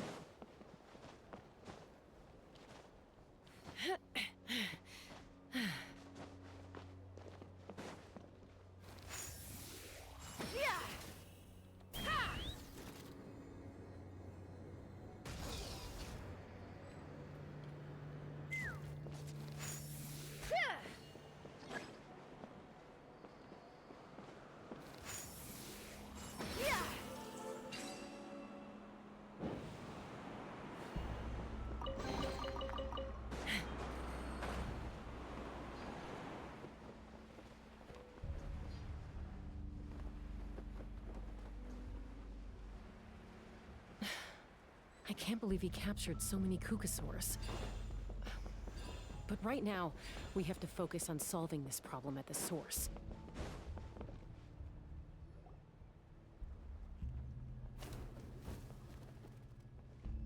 Looks like we've reached the center of the workshop. And still no sign of Koya's baby. Let's search this area for now. If we still can't find Chime, we'll double back. Okay.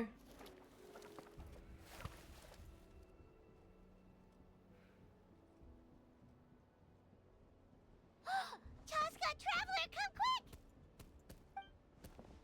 What is it? Did you find Chime? Not yet, but look! It's another one of T'Pol's notebooks! Let's give it a read. All right.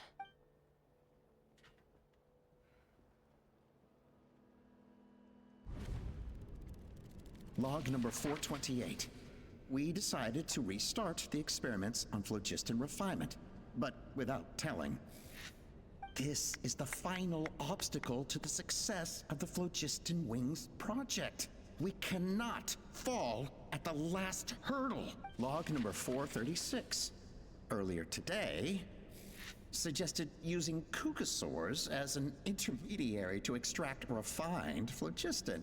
It's certainly feasible, but anyway, As long as our secret experiment succeeds, I'm sure won't bring it up again. Log number 443. We will conduct the experiment tomorrow. But birthday is coming up, so hopefully we'll have a birthday surprise for her. Her. Log number 444. Huh? Why is this log empty? I guess whoever wrote down the log number was prevented from recording the results. There's more, let's keep reading. Log number 0. We lost many comrades in the accident. Among them are friends, lovers, and children. But we cannot stop now. We will keep their legacy alive and carry their dreams forward. As of today, we are scrapping the artificial refinement method. Instead, we will focus all our efforts on phlogiston extraction from live cucosaurs. They are arrogant beasts whose existence in the wild serves no one but themselves. Their true worth lies in their sacrifice for the sake of human progress. To facilitate our operations, we will gradually move the airborne workshop closer to the Flower Feather clan, even as we continue to expand it. All this we do to create a world where the skies are for all of humanity to share. All this we do to make T'Pol's dream a reality. I knew it wasn't T'Pol writing all this, and the hidden name was actually T'Pol, and the person writing this. I knew it. Written, not to mention the fact that the numbering has started over from 0, it kind of sounds like this is someone new. Does that mean that T'Pol's already... Maybe the first ones were T'Pol, and the 0 is started with someone else. But in that case, who have we been pursuing? There's also a letter tucked in the end of the notebook. It's from Puma.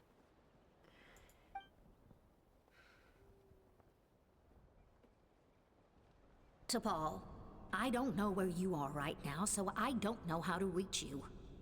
My best bet is to send this letter to the Flower Feather clan. Your father is gravely ill. Oh, I know we've had our differences in the past, but he is still your father. Won't you come and visit him? Please. I know you never liked him and cared even less for me. All you ever yearned for is the sky. And your birth mother. But we'll still be waiting here for you if you do come back. This may be the last chance you'll get to see your father. So Puma's not T'Pol's real mom? Huh. Well, she did say he never called her mom, but Paimon assumed she was just venting. We know that T'Pol's father passed away quite recently, and this letter looks recent. By contrast, the writing in this notebook is old and faded. T'Pol has been dead for a while? It looks like the real reason T'Pol didn't attend his father's funeral is because he'd long since passed away himself. Then T'Pol's birth mother... If we ask ourselves why this letter was sent to the Flower Feather clan, why T'Pol always yearned for the sky, and how he got his hands on a relic from the Cinder City, it all points to one answer. That's right. T'Pol was my child. He was born during my days as a wingless wanderer. His birth gave me new hope. I had a feeling it was her. I wanted to become the kind of mother who spent her days as a valiant rider, soaring the skies. Not an aimless, wingless nobody. But his father wanted to settle down, to give his child a safe, sheltered life in his tribe. We fought about it constantly, until the love we once had for each other was gone. As soon as I got this part, I was like, not again, I just did Shielinen's quest. Right, it had something similar in it. He started a new family, with another traveler who was also looking to return home. And I went back to the Flower Feather clan. Alone. Okay, let me say... T'Pol was my child who was born during my days of wingless.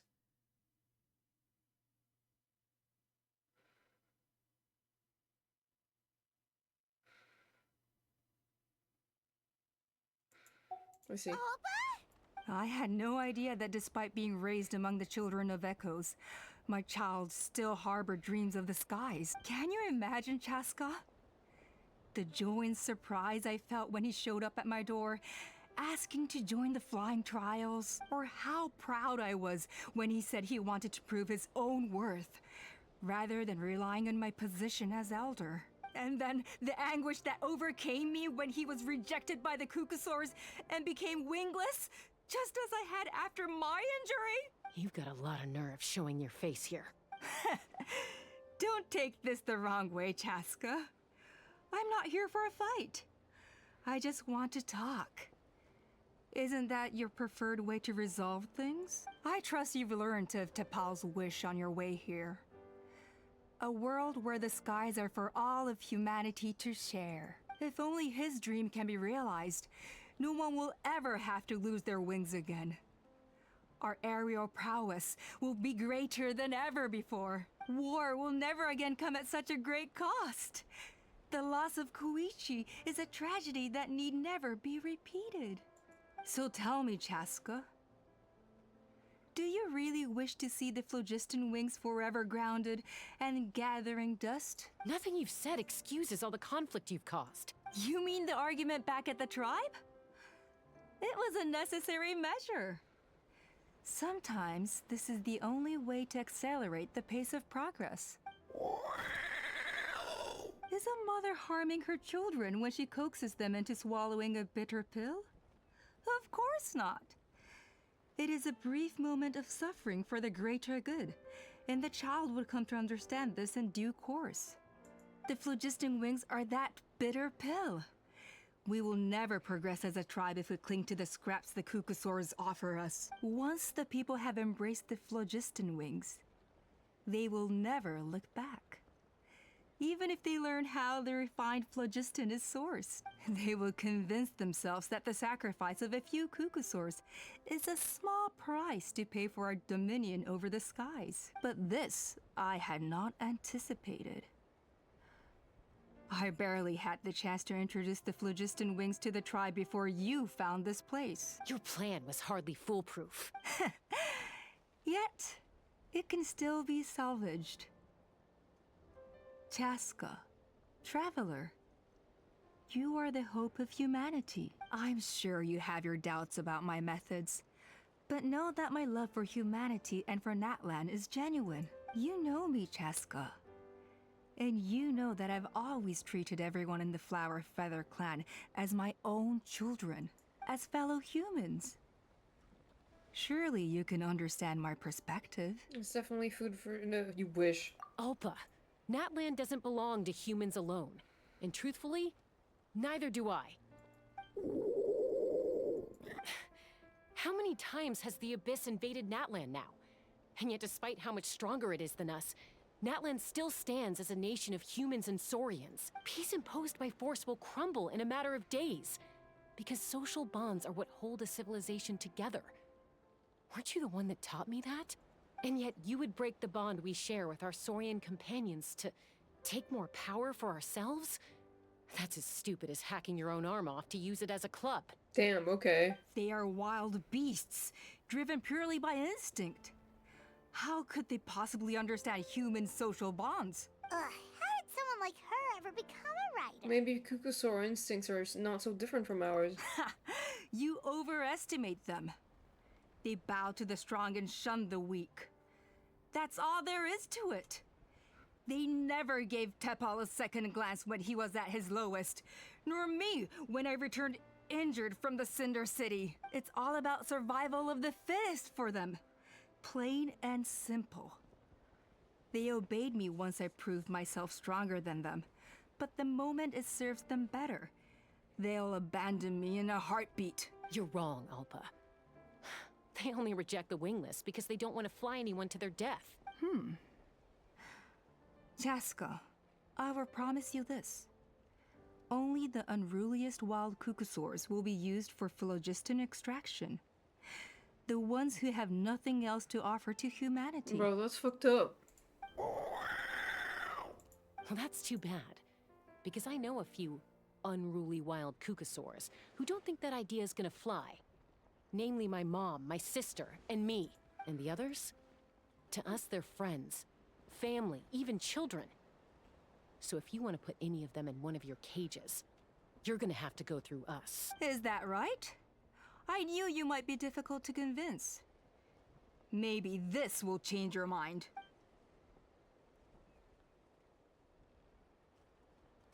Baby. Oh. Oh.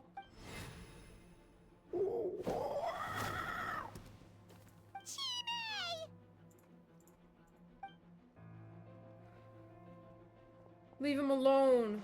Alpa! Careful. Don't make any rash decisions. Unless you want to see her suffer. What the fuck is wrong with her? That's a baby. Oh no, that's one of the extraction cages! I told my subordinates to take control of the tribe while I was away. Luckily for them, our strongest warrior and our most powerful ally aren't there to stop it. Take control? What are you planning to do with Mutota and his supporters? Merely accelerate their inevitable downfall. They cannot stand in the way of progress forever. It is not the move I wish to make, but I'm afraid you and your friends force my hand. And since you insist on imposing me too, I have no choice but to keep you here until the dust has settled. So that's what you meant by I just want to talk. You never intended to negotiate. You just wanted to stall us. No, Chasca. I genuinely hoped I could win you over. You are the strongest warriors we have. Put down your weapons, and I promise you that no harm will come to this young Saurian. I just need you to stay here for the next couple of weeks or so, while my people consolidate their power. Then, I will give her back to you, and you'll be free to leave. You really think the Pyro Archon is gonna let you get away with a coup? As long as the majority supports our vision, even the Pyro Archon cannot meddle in our internal affairs. Your vision is deranged, and the Flower Feather Clan will never support it. You sure about that? Then wait here and see. Time will tell. What do we do? Even if the whole tribe fights back, Mutota's in grave danger! Stop delaying the inevitable! Drop your weapons and get into the cages, now! She's still holding Chime hostage. Is there really no other way?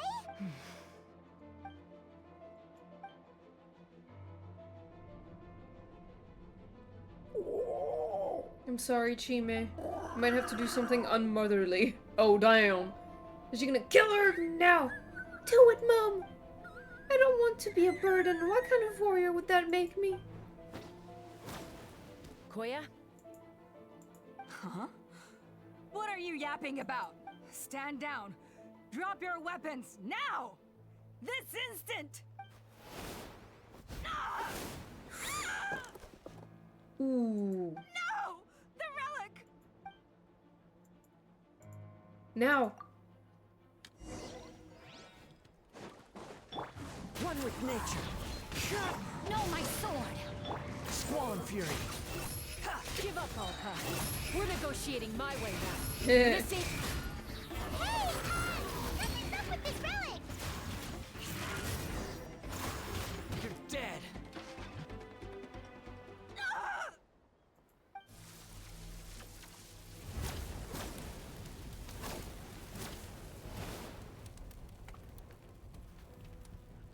No! What is she doing? She'll bring us all down with her! But why? We stabilized the relic! Maybe it got damaged in the fight. If we don't think of something fast, this whole workshop is gonna fall apart. No. They're directly beneath us. My beloved tribe!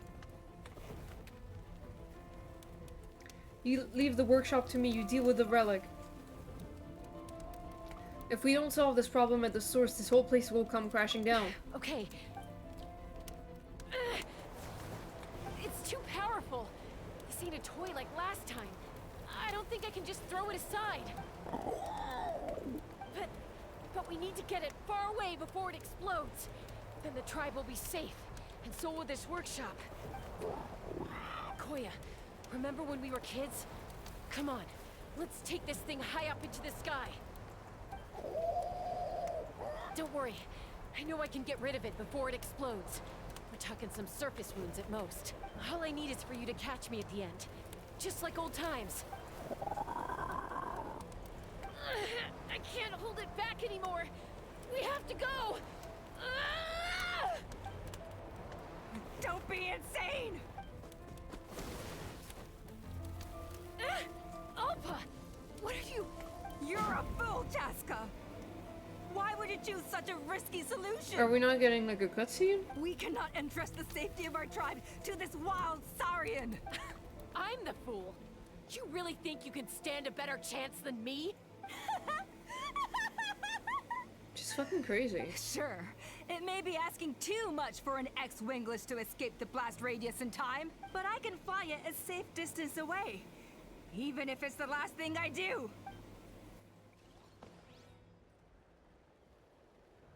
Okay.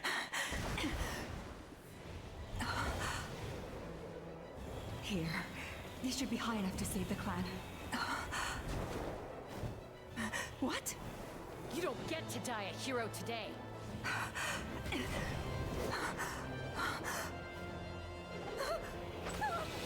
Damn.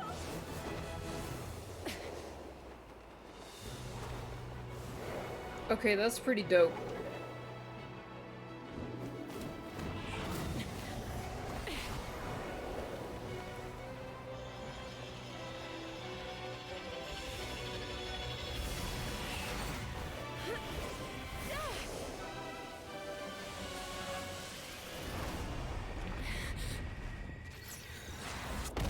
No! Not Koya. Was that Koya? Oh, damn, okay.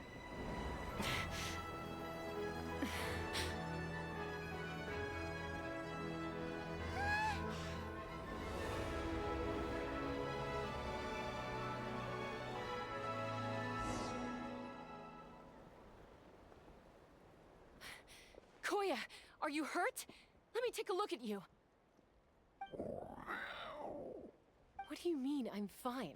Didn't I tell you to catch me on your back? Why did you try to shield me from the blast? Accident? Yeah, right. Seriously, you're as stubborn as ever. Chasca, Koya! How are things looking here? All taken care of. Okay. I think that's putting it mildly. I owe you one. Again. We gotta save him. Oh, but be honest.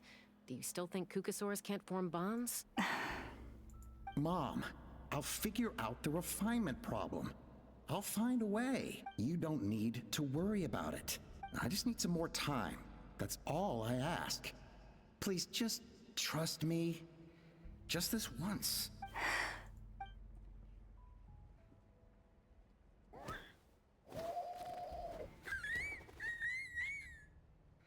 I'm so cute. The Flower Feather Clan yield to the strong. And it's up to the winners to define what strength means. So it looks like it's my turn to yield.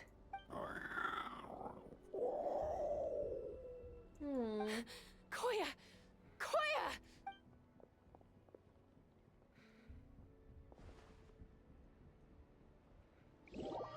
What?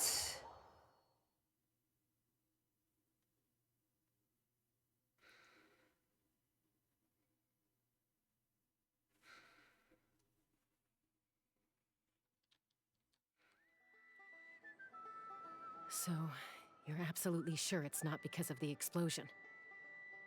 Yes, for the 10,000th time, I'm sure. The blast barely touched her. The reason she fainted was old injuries playing up, compounded by overexertion in recent days. The moment she finally relaxed, all the built-up stress finally caught up with her. And no wonder. Honestly, she's just like you. Anyway, now you know how we feel when you go off risking life and limb. Your mother and I would both appreciate it if you lived less dangerously. You know she wrote to me from the Masters of the Night Wind, just to scold me for not doing enough to keep an eye on you. If she wasn't so busy with work, you can bet she'd come back here and chew us both out in person. I'll find an opportunity to apologize to her. I promise. You'd better. No more avoiding us, okay? And don't get me started on all the checkups you've missed. Got it. Got it. Huh? Koya, you're awake. I'll go let everyone know. Hey, but we're not done talking. What are we gonna do with her, Even after everything that's happened, she still hasn't figured out how to start the conversation with you. She keeps saying, I don't think Koya has forgiven me yet. But if you ask me, she's the one who's scared to open up and have an honest conversation. For all her confidence, she's a very sensitive soul underneath. You'd think as a peacemaker, she of all people would know how to reconcile with her family after a falling out. She must have been a handful growing up. Thank you for being there for her. And of course, thank you for keeping her safe when you were up there in the sky. Koya, Uncle Cusco, we're here! What were you talking about just now? Ha! I was just telling her that she's not to go chasing danger with Chasca ever again. Cusco, I understand how you must feel. But it's all thanks to Koya and Chasca's efforts that the airborne workshop didn't come crashing down on our heads. Oh, Paimon almost forgot to ask. They didn't hurt you while we were gone, did they? Thankfully, when her co-conspirators tried to arrest me, I was out coaching Koya and Junan. The two of them were a huge help. They took care of things while I went around rallying the resistance. So, in the end, Alpa's would-be revolt didn't really get off the ground. And as it turns out, not all of the wingless want to see our dear Saurian friends replaced with phlogiston-powered gizmos. I'm so sorry you got mixed up in this, by the way. We should have caught on to Alpa's scheme sooner. We could have saved so many Kukasaurs from getting hurt. Most of the airborne workshop has now been dismantled. We've just left one small, harmless part intact, and repurposed it as a jail for Alpa and her cronies. Like in the sky? Let's see how they like being locked up in a sky prison. How the tables have turned. So, it looks like there's just one last conflict left to resolve. Peacemaker, you're up. I said I had to wait until things had blown over, didn't I? And now they have.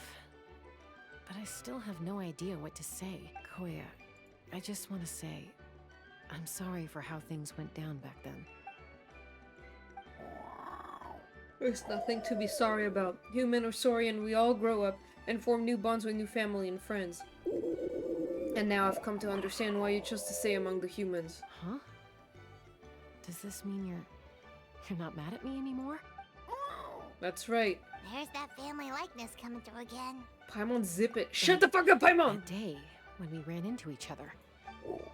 Alright, I admit I was angry in that moment. I thought you were their accomplice. Huh? So then, when did you finally make your peace with it? Oh, look at his mom! Hey, slow down. Oh, it's Chime and Chimpu. They're here too. Mom, are you okay? Mom is fine, love. We're all doing well.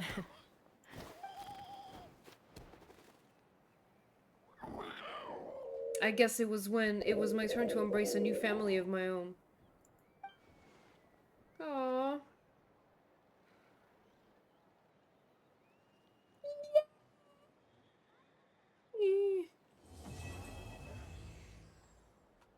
Okay, that was nice. I like that. Yay! We did it!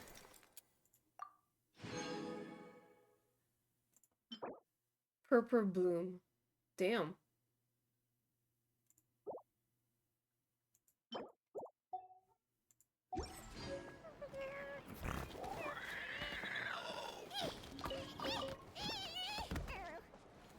Aww.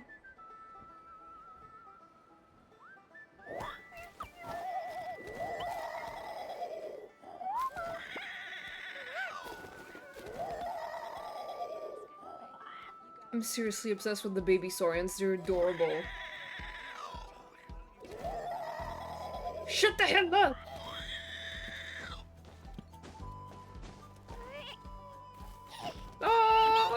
No! I was jumping and it's jumping. I mean, it's a coincidence, but it's so cute.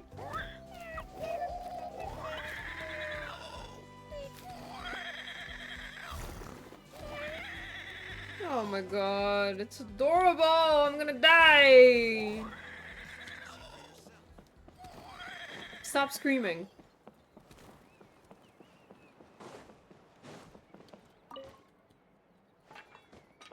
Well.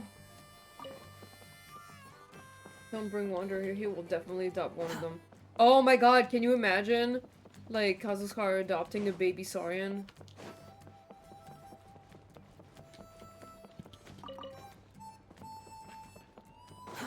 Too slow.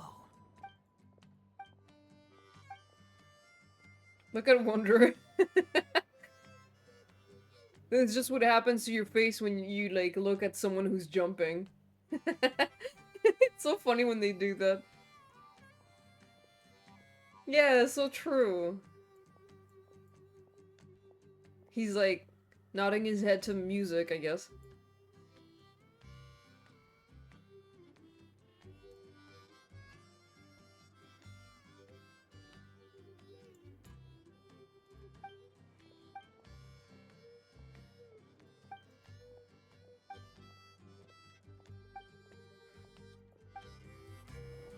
Okay, I literally just wanted this. Oh my god, hi Zeph! How you doing, mother quacker?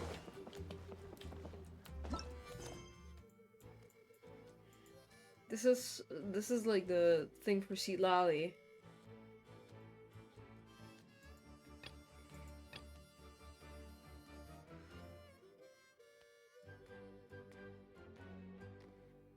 What? What is that?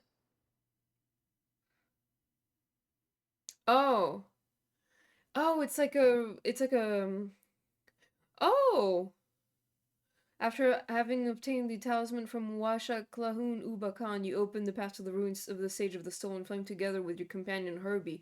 Together with your Saurian friend, you each endured the test and overcame all dangers in the end, obtaining one of the 2 golden entreaties. Oh, it's nice that they did this. It's like adding like a little last time on Genshin Impact. I appreciate that because sometimes there's like so much time that happens between one quest and the other that I just forget what happened in the previous one. So I'm glad they added that. That's pretty good. Tried to learn crochet with my friend. I unfortunately did not learn. Oh, oops. I mean, that sounds fun though.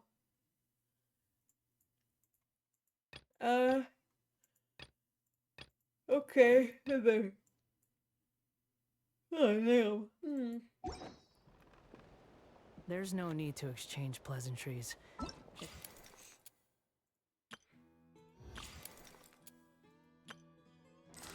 Okay, so next time I play...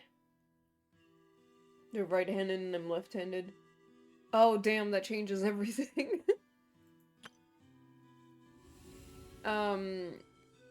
Next time I play, I will do this. The event. Probably. So, like, next week, I guess.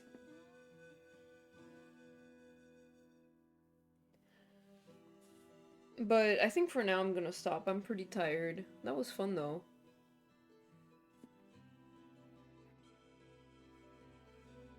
That event is pretty short, so it won't take long. Okay, so I'll do it like, I'll do this, and then I'll continue, you know, that quest that I was doing? Pathetic. You know, this. The city buried by ash. I'll do that. And what is that? The thing. Okay. The Herbie quest. Yes, I will do that. Yeah, I'm gonna stop for now. I'm tired. You know what? Oh wait, it's December and I forgot to change like my follower count goal thing, whatever. Damn. I'm silly. Alright, I just changed it. But it's gonna take a while to change itself. Yeah, thank you guys, I appreciate it. What if I eat you? What? What do you mean? Why would you eat me? What? The fuck?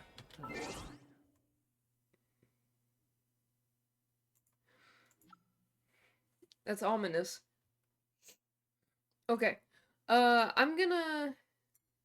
Yeah, thank you guys. I appreciate it. Goddamn.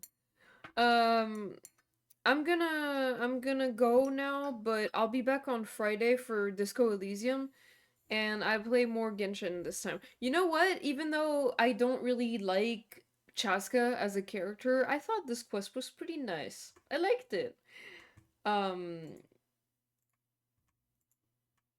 There's definitely been like I do feel like the writing in Genshin lately has been, I don't know. I don't want to say it's been bad. It's just like it hasn't been as exciting as it was before, and so I don't really know what's going on.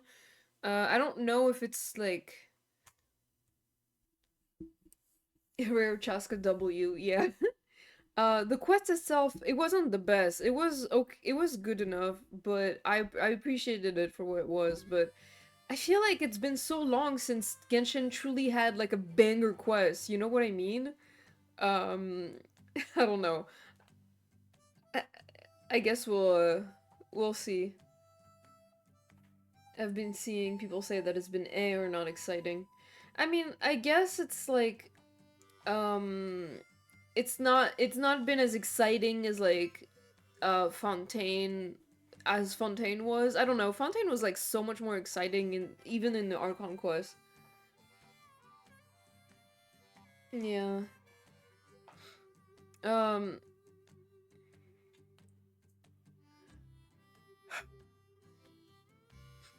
I don't know. I do want to, like... The new characters just aren't as interesting. Yeah. It's just like... I mean, I like a lot of the new characters, but... I don't know. I'm just... I feel like it's been a while since since I've, like... You know, been like, ah! At Genshin. You know what I mean? Like, I guess, you know, the second, like, update, the 5.1 was pretty good because it had, like, the big story quest with the war and stuff. It was pretty good, but I feel like, um, I don't know. I'll wait to see how the finale plays out.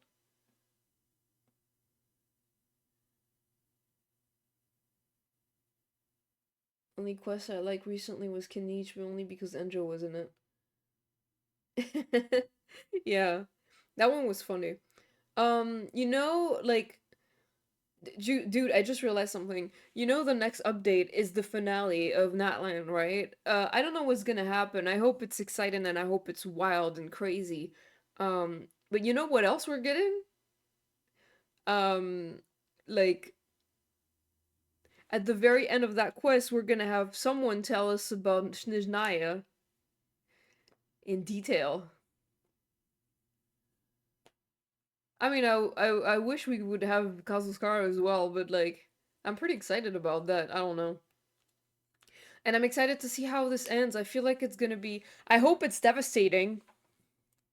Because Fontaine's ending was, like, Sumeru's ending was devastating, Fontaine's ending was devastating, but, like, in a good way, you know? So I hope Natlan's ending is devastating, at least. I hope that. Like, I hope Mawika dies and comes back or something.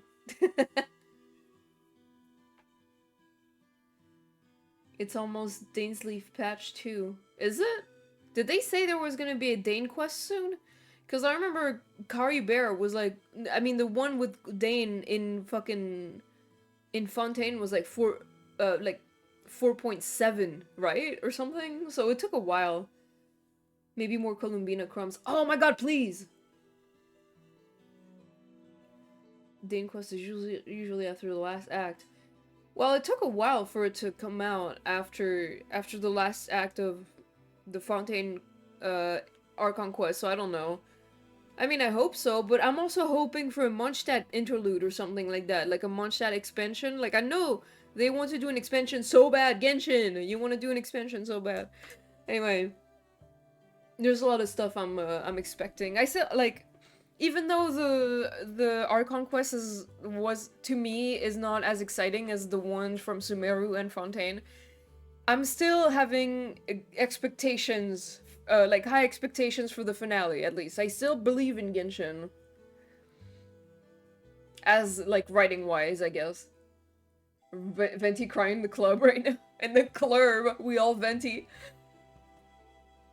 I didn't mean the patch after 5.3, but soon. Oh, okay, I thought you meant that, sorry. I feel like I've been so on Genshin lately because the story just hasn't been as exciting. Like, give me death, give me Scar, give me angst. Unfortunately, Genshin will very rarely give you death, but... I think...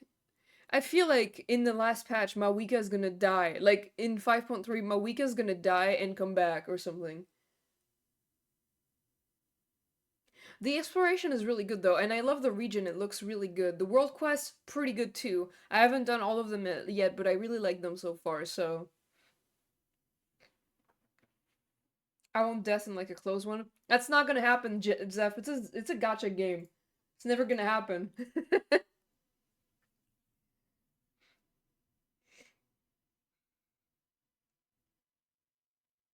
But Mawika is gonna die, though. She's super gonna die.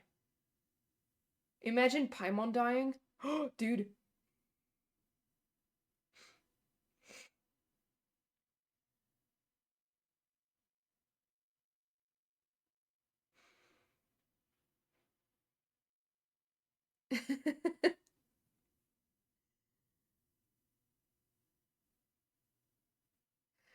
There's like a lot.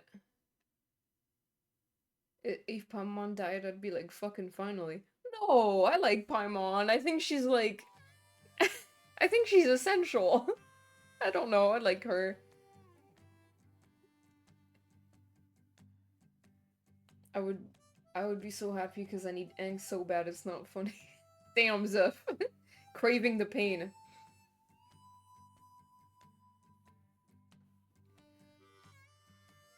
I don't know what's going on with Kanish, but I heard he has angst. Did his quest have angst? A little bit, maybe? I don't remember. Did it? I don't remember it being super angsty.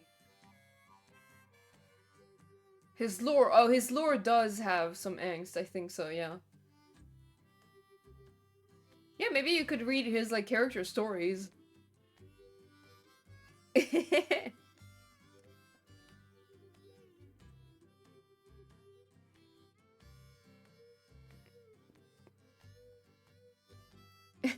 I'm not gonna lie, I didn't read his backstory yet.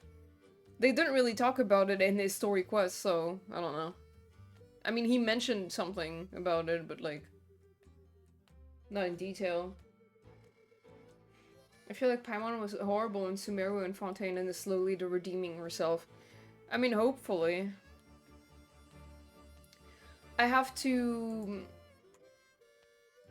raid someone and then go. Live on Shadows streaming.